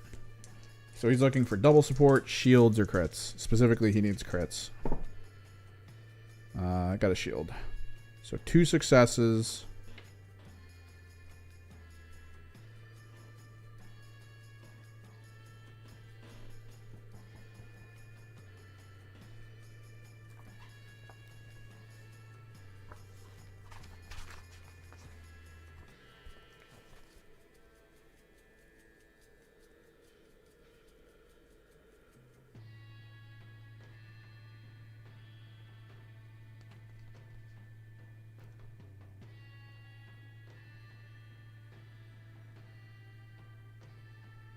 So this should be a drawn attack. The target can be driven back.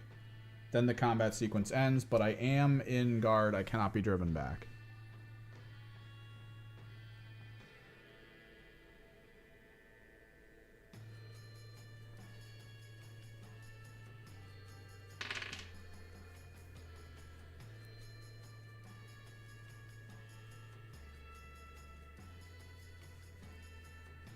Nothing for power step, nothing for power step.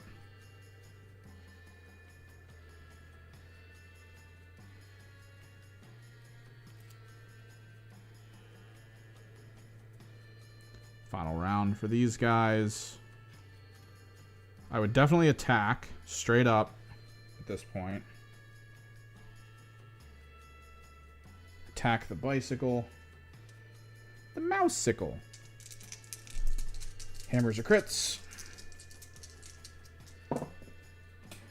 Hammer and a crit. Biker Mouse from Mars gets 2 dice. Looking for dodges or crits. Crit.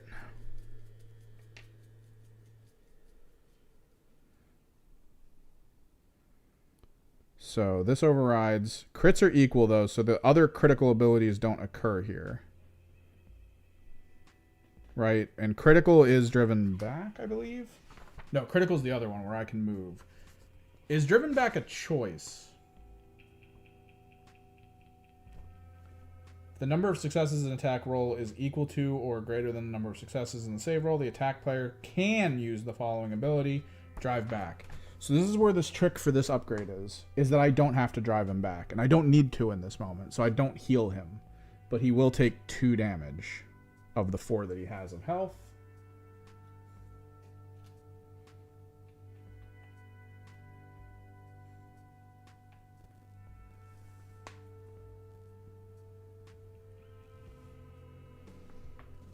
So 2.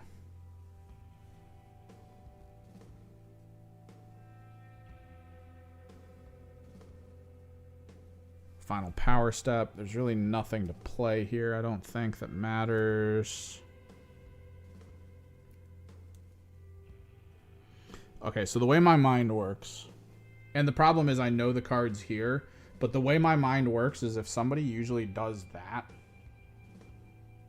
like, they kind of go to that situation, right? I always have in my head that they did that for a reason. So whenever I have like a reposition thing, I've done this with my fish for Ephelims a few times. So after a friendly fighter's successful attack, if that target is adjacent, remove that target from the battlefield and place them in a different empty hex. So shoulder throw, I would pick it up and I would like put it on the opposite side usually, in some way, shape, or form. Because I always love doing that when someone tries to position certain ways at the end.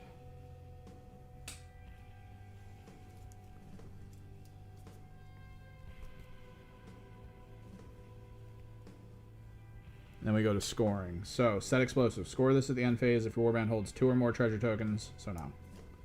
Score this immediately after an action step if all friendly fighters have move and or charge tokens. So at the end of that this would have happened. We're going to backtrack a little bit.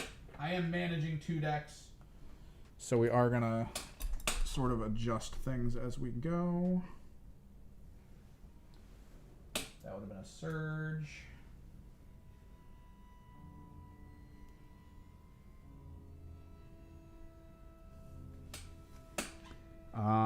So in the actual scoring phase,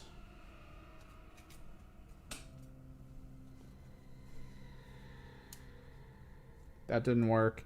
I did kill 1 guy in the prior turn, and 2 of them are dead total, so that's another glory.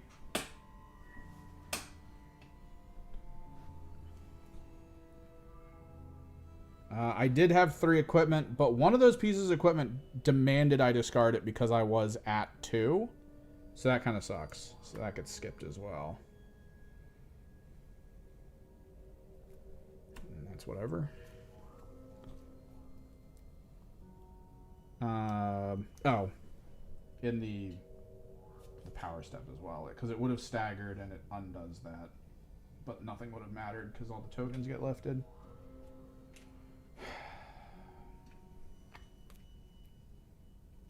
because that is number 5, which control number 5.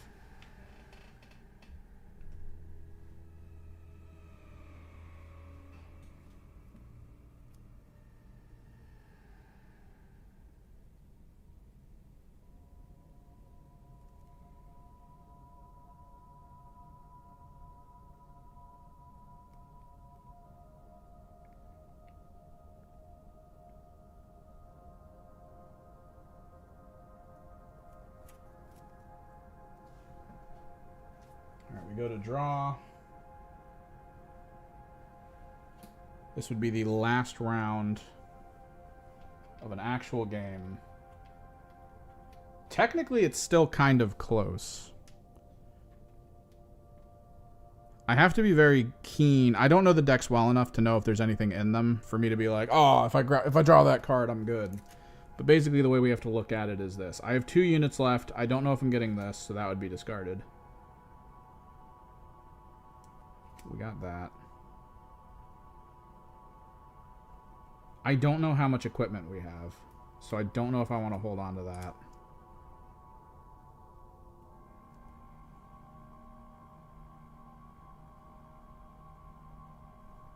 How many? I have 3 cards left. I think we just go for full bear. We fully discard everything.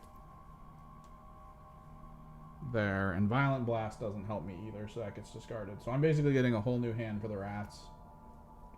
2, 3, 4, 5.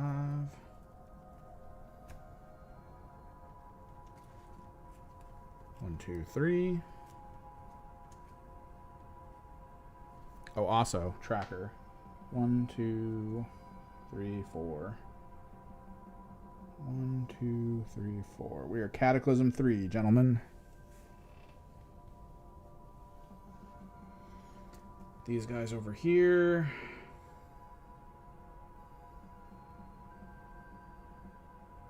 I don't like either of these.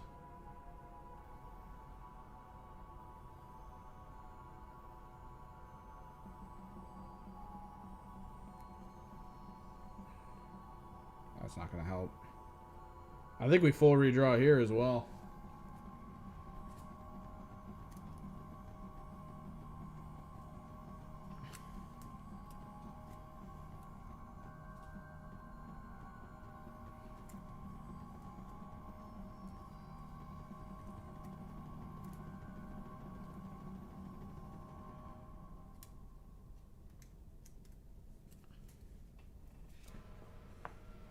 Score this immediately after an enemy fighter attack. If a friendly fighter holding the treasure token was the target of that attack. That's actually really good.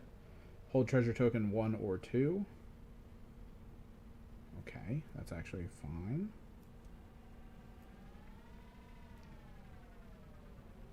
Sort of. Score this in an end phase if your warband holds any treasure tokens in both neutral territory. Oh, I'm so screwed. Fighters cannot be driven back. The effect persists until the end of the next action step. Okay, greater speed. Fighter has +1 move.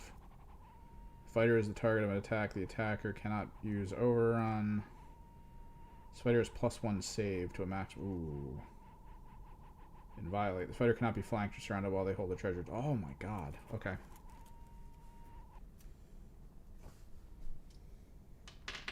Ember. That's terrible. Rats. Rats go. It's probably their win. Honestly. Draw an extra card.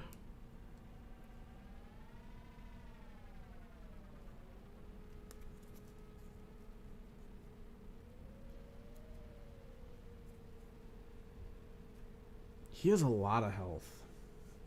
Do we just try to pick away at him with my bike? Do we just do, like, just go for the attack? See what happens? I mean, this is the key part. This is like that key moment in the game where this attack either matters or doesn't.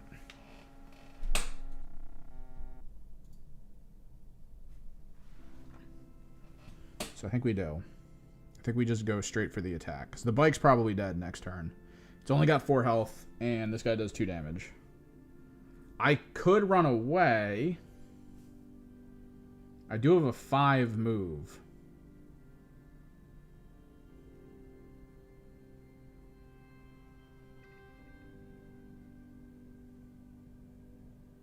Strategically speaking, running away guarantees that this guy can only do 1 damage to me.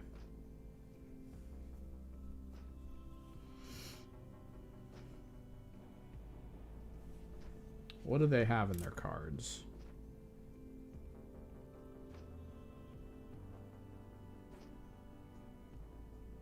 Immediately after a friendly fighter starts to attack.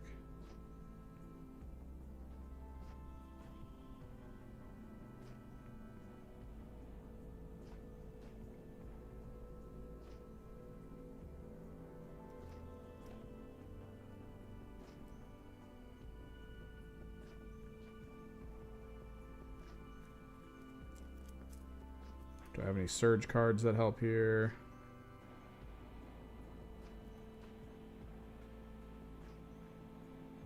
Oh, okay, I see. Actually, that's kind of why they tell you you can't use multi-cards. That's actually huge. Yes, we do attack. We 100% attack. First action, we just straight up attack. We don't even move. We don't need to. We just straight up attack. 3 dice. Crosses or crits. Literally nothing. Enemy doesn't even need to roll. So, he only has 2 points worth of glory on him. They have 10. They have 10 total. We might need to shrink those numbers. So greater fortitude giving him +1 health. Therefore, he shouldn't be able to easily die in 1 hit. Bringing up to 4 points on the other team.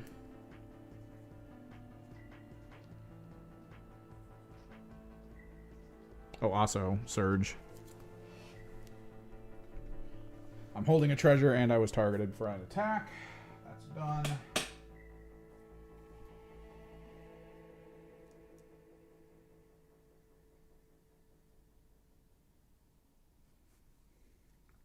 God, I gotta get rid of that.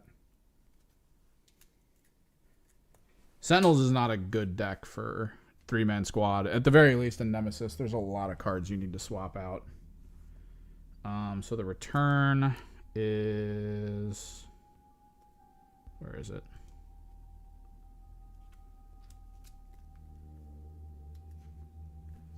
So he has, I believe, 5? 1, 2, 3, 4, 5 of 8. So I have 3 points left. So Sharp Reflexes adds +1 to his save roll. So I get an extra save dice up to 2, which, yep, you need 2, because these guys only go to 1 for some weird reason. Back over. I believe I did have another...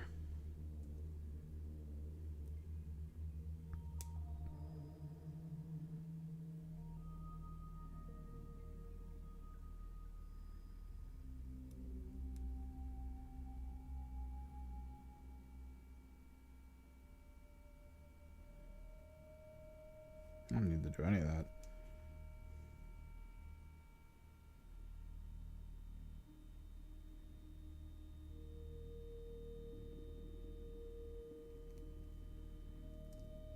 Utter Conviction.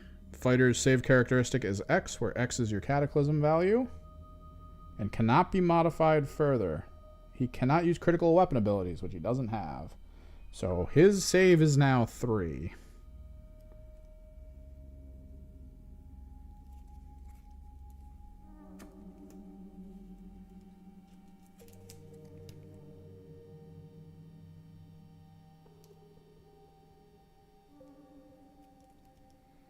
Going to potentially drop Keen Eye. Let me double check. 2, 3, 4, 5, 6, 7. I cannot, because I'm at 8. So we cannot Keen Eye.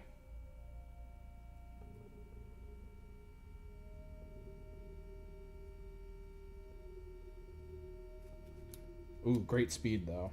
We'll add great speed. +1 move. Other team passes because he didn't have anything, and then these guys will pass as well. And then for their first activation. So at this point, it is impossible for me to kill the bike in one go. It's also impossible for the bike to kill me in one go. So we can either swing it out here and see what happens. I don't have another surge. And none of these really help because I lost all my units.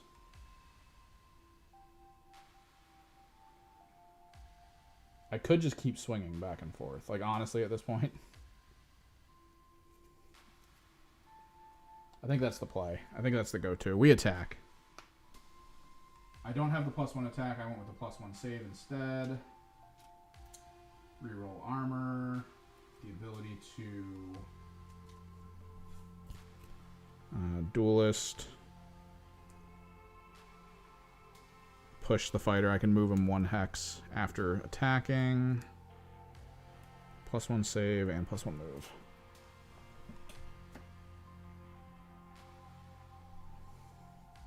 Yeah, here we go. Hammers or crits? Oh my god. Nothing. Excellent. This is going to be that kind of an end game.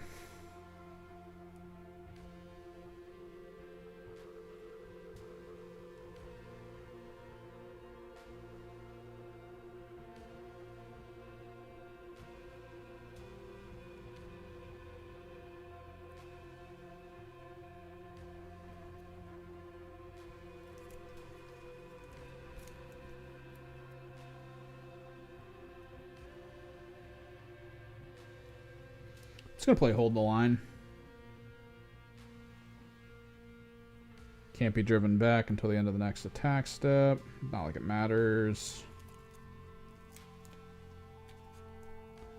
Other team. An interesting card concept that I think we will play.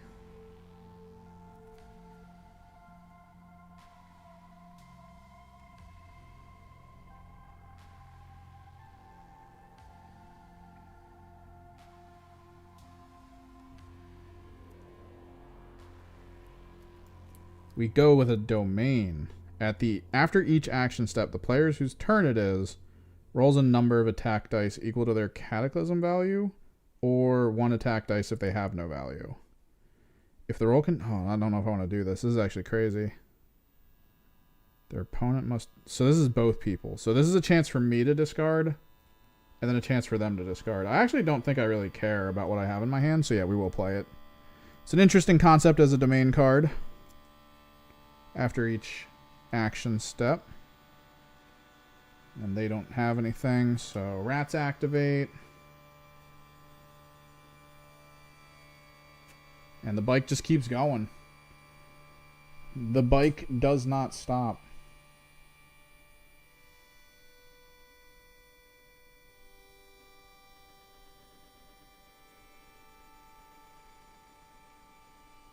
So his save is huge. He has more health.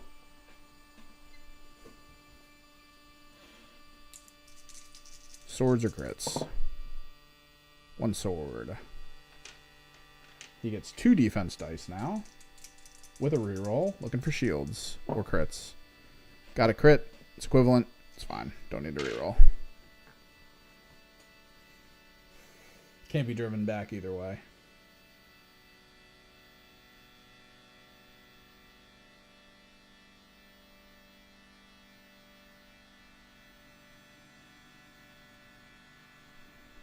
End of an action step. Rolls a number equal to their cataclysm dice, which is 3. Looking for cross swords or crits. 2 crits.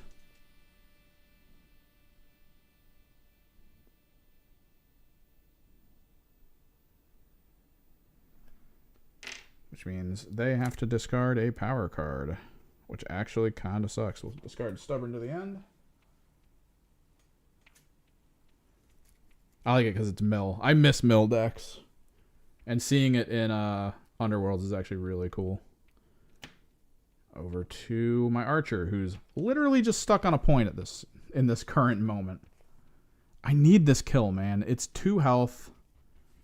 The alternative is I run forward and I try to get to this other guy to get the kill.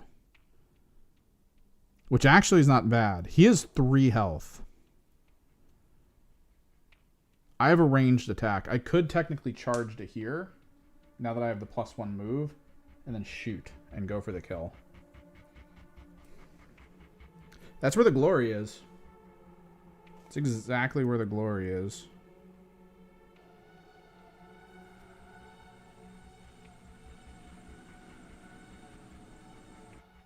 Yeah, we do it.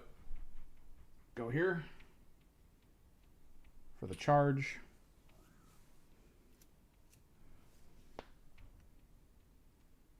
Three dice. Looking for daggers or crits, because ranged attacks are hard. I got a crit. 1. Defense dice. Armor or crits. Okay. Excellent.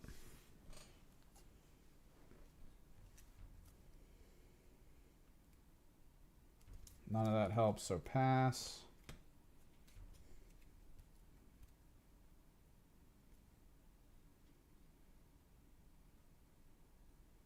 None of that helps. However,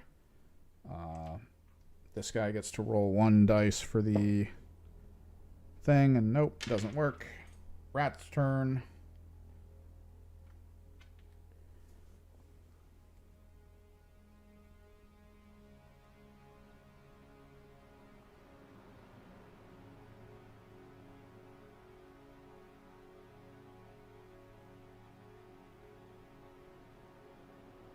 We kind of have to go for glory here. I could.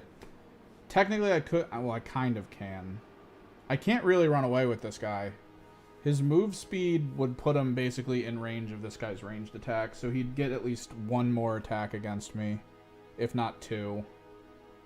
I'd have to flee, and I'm not all about fleeing. So what I'm actually going to do here is we are going to run up with the leader to fight.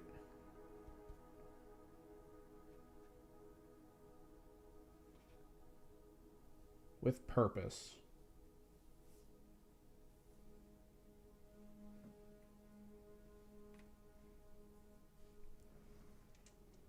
Because if he lives, which, I mean, the way we're rolling here, holy God. 3 dice looking for hammers. Crits. Got a hammer. 2 looking for shields. Crits. And I get a reroll. Crit. Pretty much basic.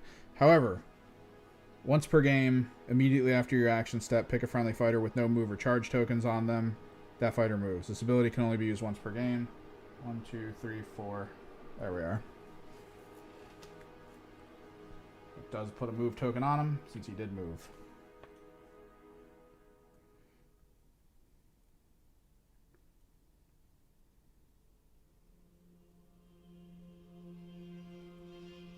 Not like it matters, though. It's almost... Okay, so where I'm at positionally... I can't do this.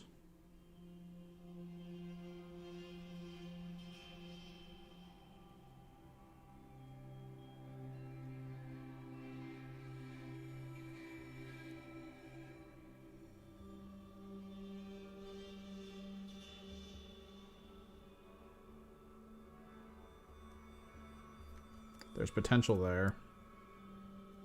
None of this matters. 3 dice, looking for crits or swords. That's a crit. Discard a power card. I'll probably do this. Because I think this is now important. They pass, because they genuinely don't have anything. However, I have 8 glory. 1, 2, 3, 4, 5, 6, 7, blank, 8.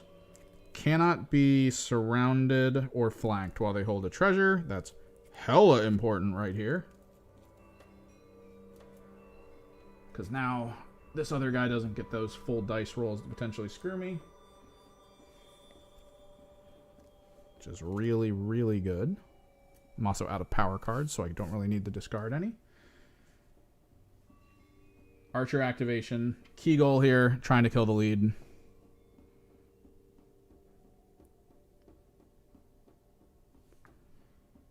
So he's going to go for his basic attacks. Looking for hammers. Crit and a hammer. Lead gets 2 dice, looking for crits, which I need 1 of, to potentially like not get pushed around or whatever. Whatever the benefit of attacking with a crit. Oh, he would move, which he doesn't want to do. So it almost doesn't matter. Looking for shields, crits, or singles. Single. 1 success. That's actually enough. Probably shouldn't have ran in. Should have played it safe if I was actually aiming to win. But we're here to learn.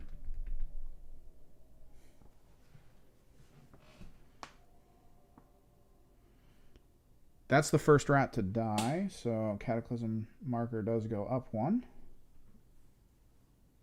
We are almost to 4.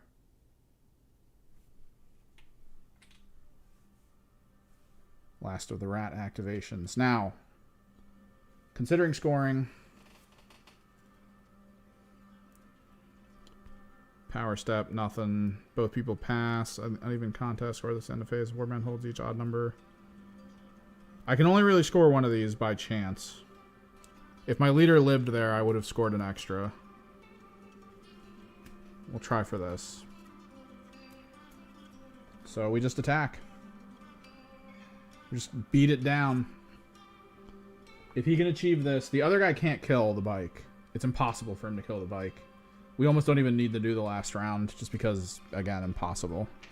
But if the bike attacks here, and the enemy completely fails its saves, which is going to be near impossible, I get a point. So, bike, 3 attacks looking for daggers and crits. Crit. Okay.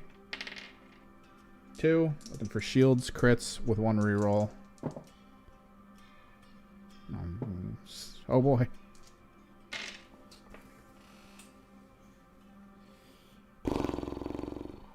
Last round almost doesn't matter.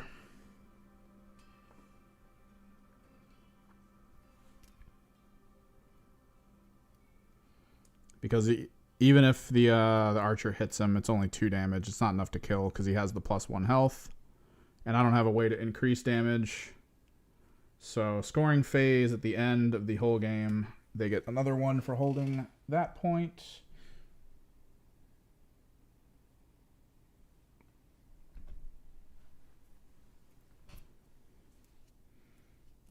And these guys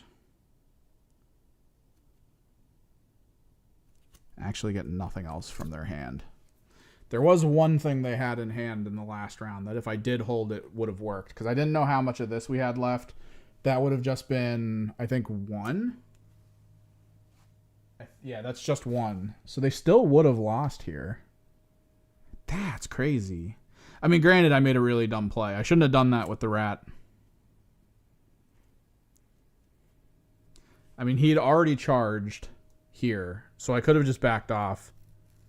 Well, I can't. Well, I couldn't back off. Because 1 damage, no matter 1, 2, 3, 4...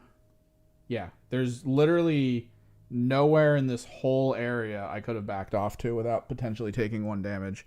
But it would have been a slightly better chance, yes? No. Well, yeah, it would have been slightly better because it was daggers instead of hammers. That was actually an insanely close game at the end. I went for the glory by trying to pull him in to do the flanking, which would have been what I would have done in game, despite the enhancement that came out that made it so flanking didn't work right after, which that's like a big kick in the balls in that moment. I like it. I like this still as much as I liked the old version.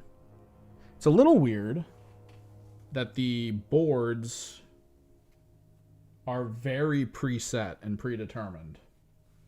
I thought each side of the board was going to let me choose which path.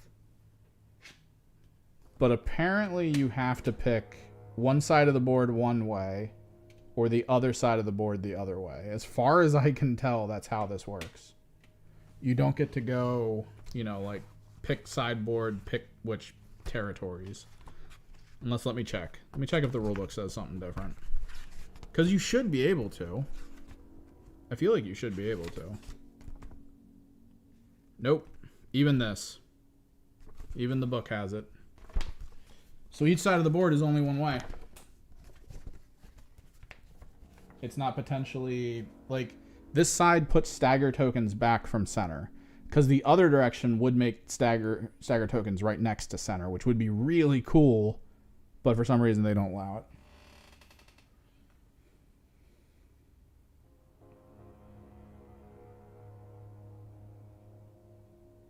Emberwatch wins. Let's see the alternative, okay? Let's see the alternative. Let's run it back just to see kind of like the history, right? So instead of doing him, I would have charged him. He would have had 2 turns to attack. This guy wouldn't have moved up. So the first opener, because he took no damage, would have been 3 dice against 2, needing a crit. You can't get it. So that would have countered. And then the big thing would have been these 3 into the leader. Double daggers. I get none of it. And I wouldn't have gotten a reroll either. And then no matter what this guy does, it doesn't kill me, giving me a second round of chance killing the leader. Crits and doubles. Got the crit. The leader gets singles, crits, and armor. So yeah. We played for glory with the leader. Is whatever. But if we didn't play for glory with the leader, statistically, or at least that rollback, the rats would have won by 1.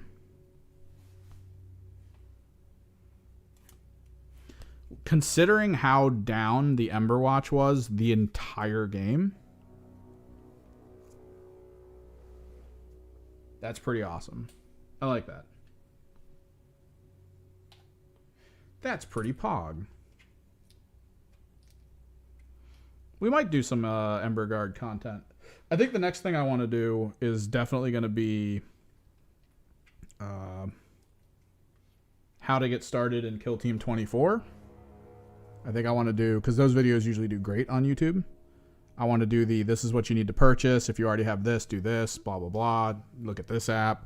Let me go over this app, tell you about how it's kind of not that great, but also it's whatever. You have it on your phone. Go for it.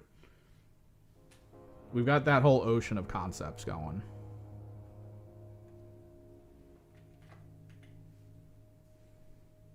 But yeah, thanks for anyone that hung out. I don't know who else is still here. Chat's been hella quiet. Hopefully you guys learned something, or maybe are thinking of picking up this game, which it is worth it. I honestly think, genuinely, people should probably get into Underworlds. Underworlds, once you get the basics down, this is the most pickup game you could possibly have. It's so easy to just get into once you get the rules down and just go. Part of me, because like I found out my one cousin plays a lot of board games with his wife. Part of me wants to bring this with me and leave it in the car, and if he's like talking about board games, I'll be like, yo, I brought one.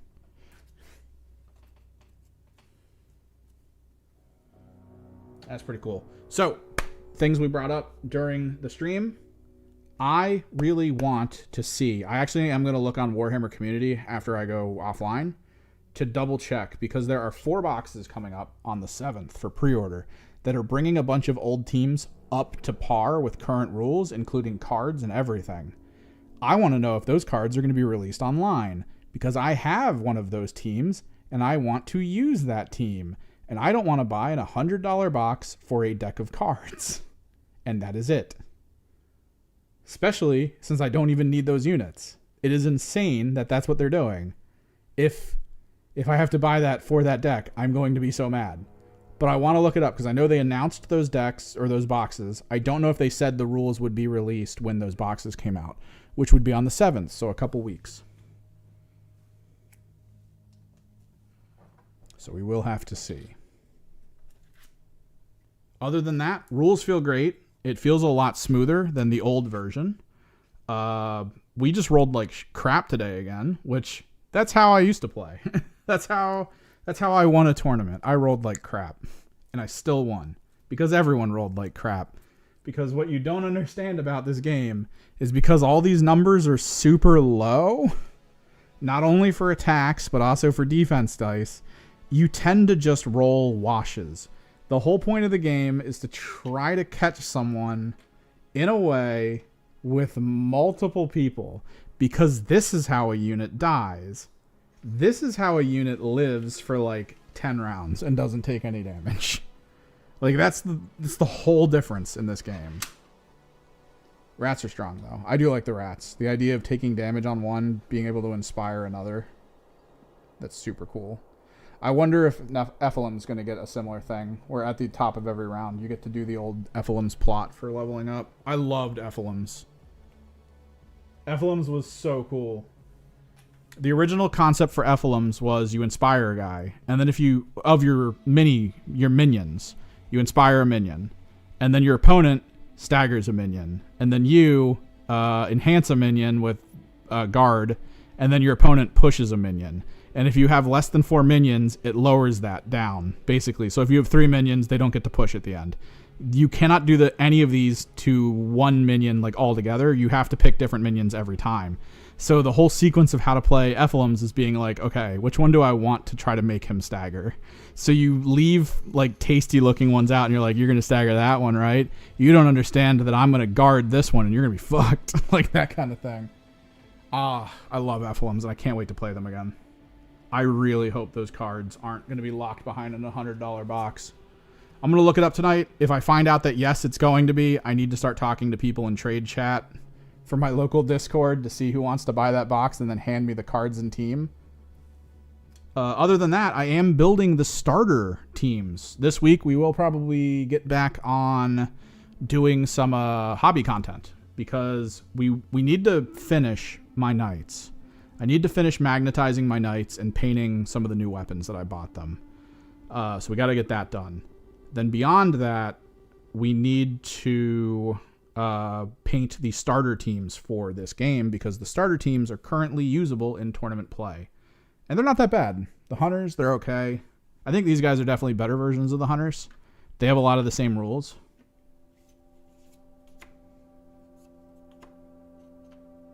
But it's cool to have an extra team because I do have a friend who's really interested in continuing to play this. And at this point, I have almost all of the tournament legal teams, at least until the new box sets drop.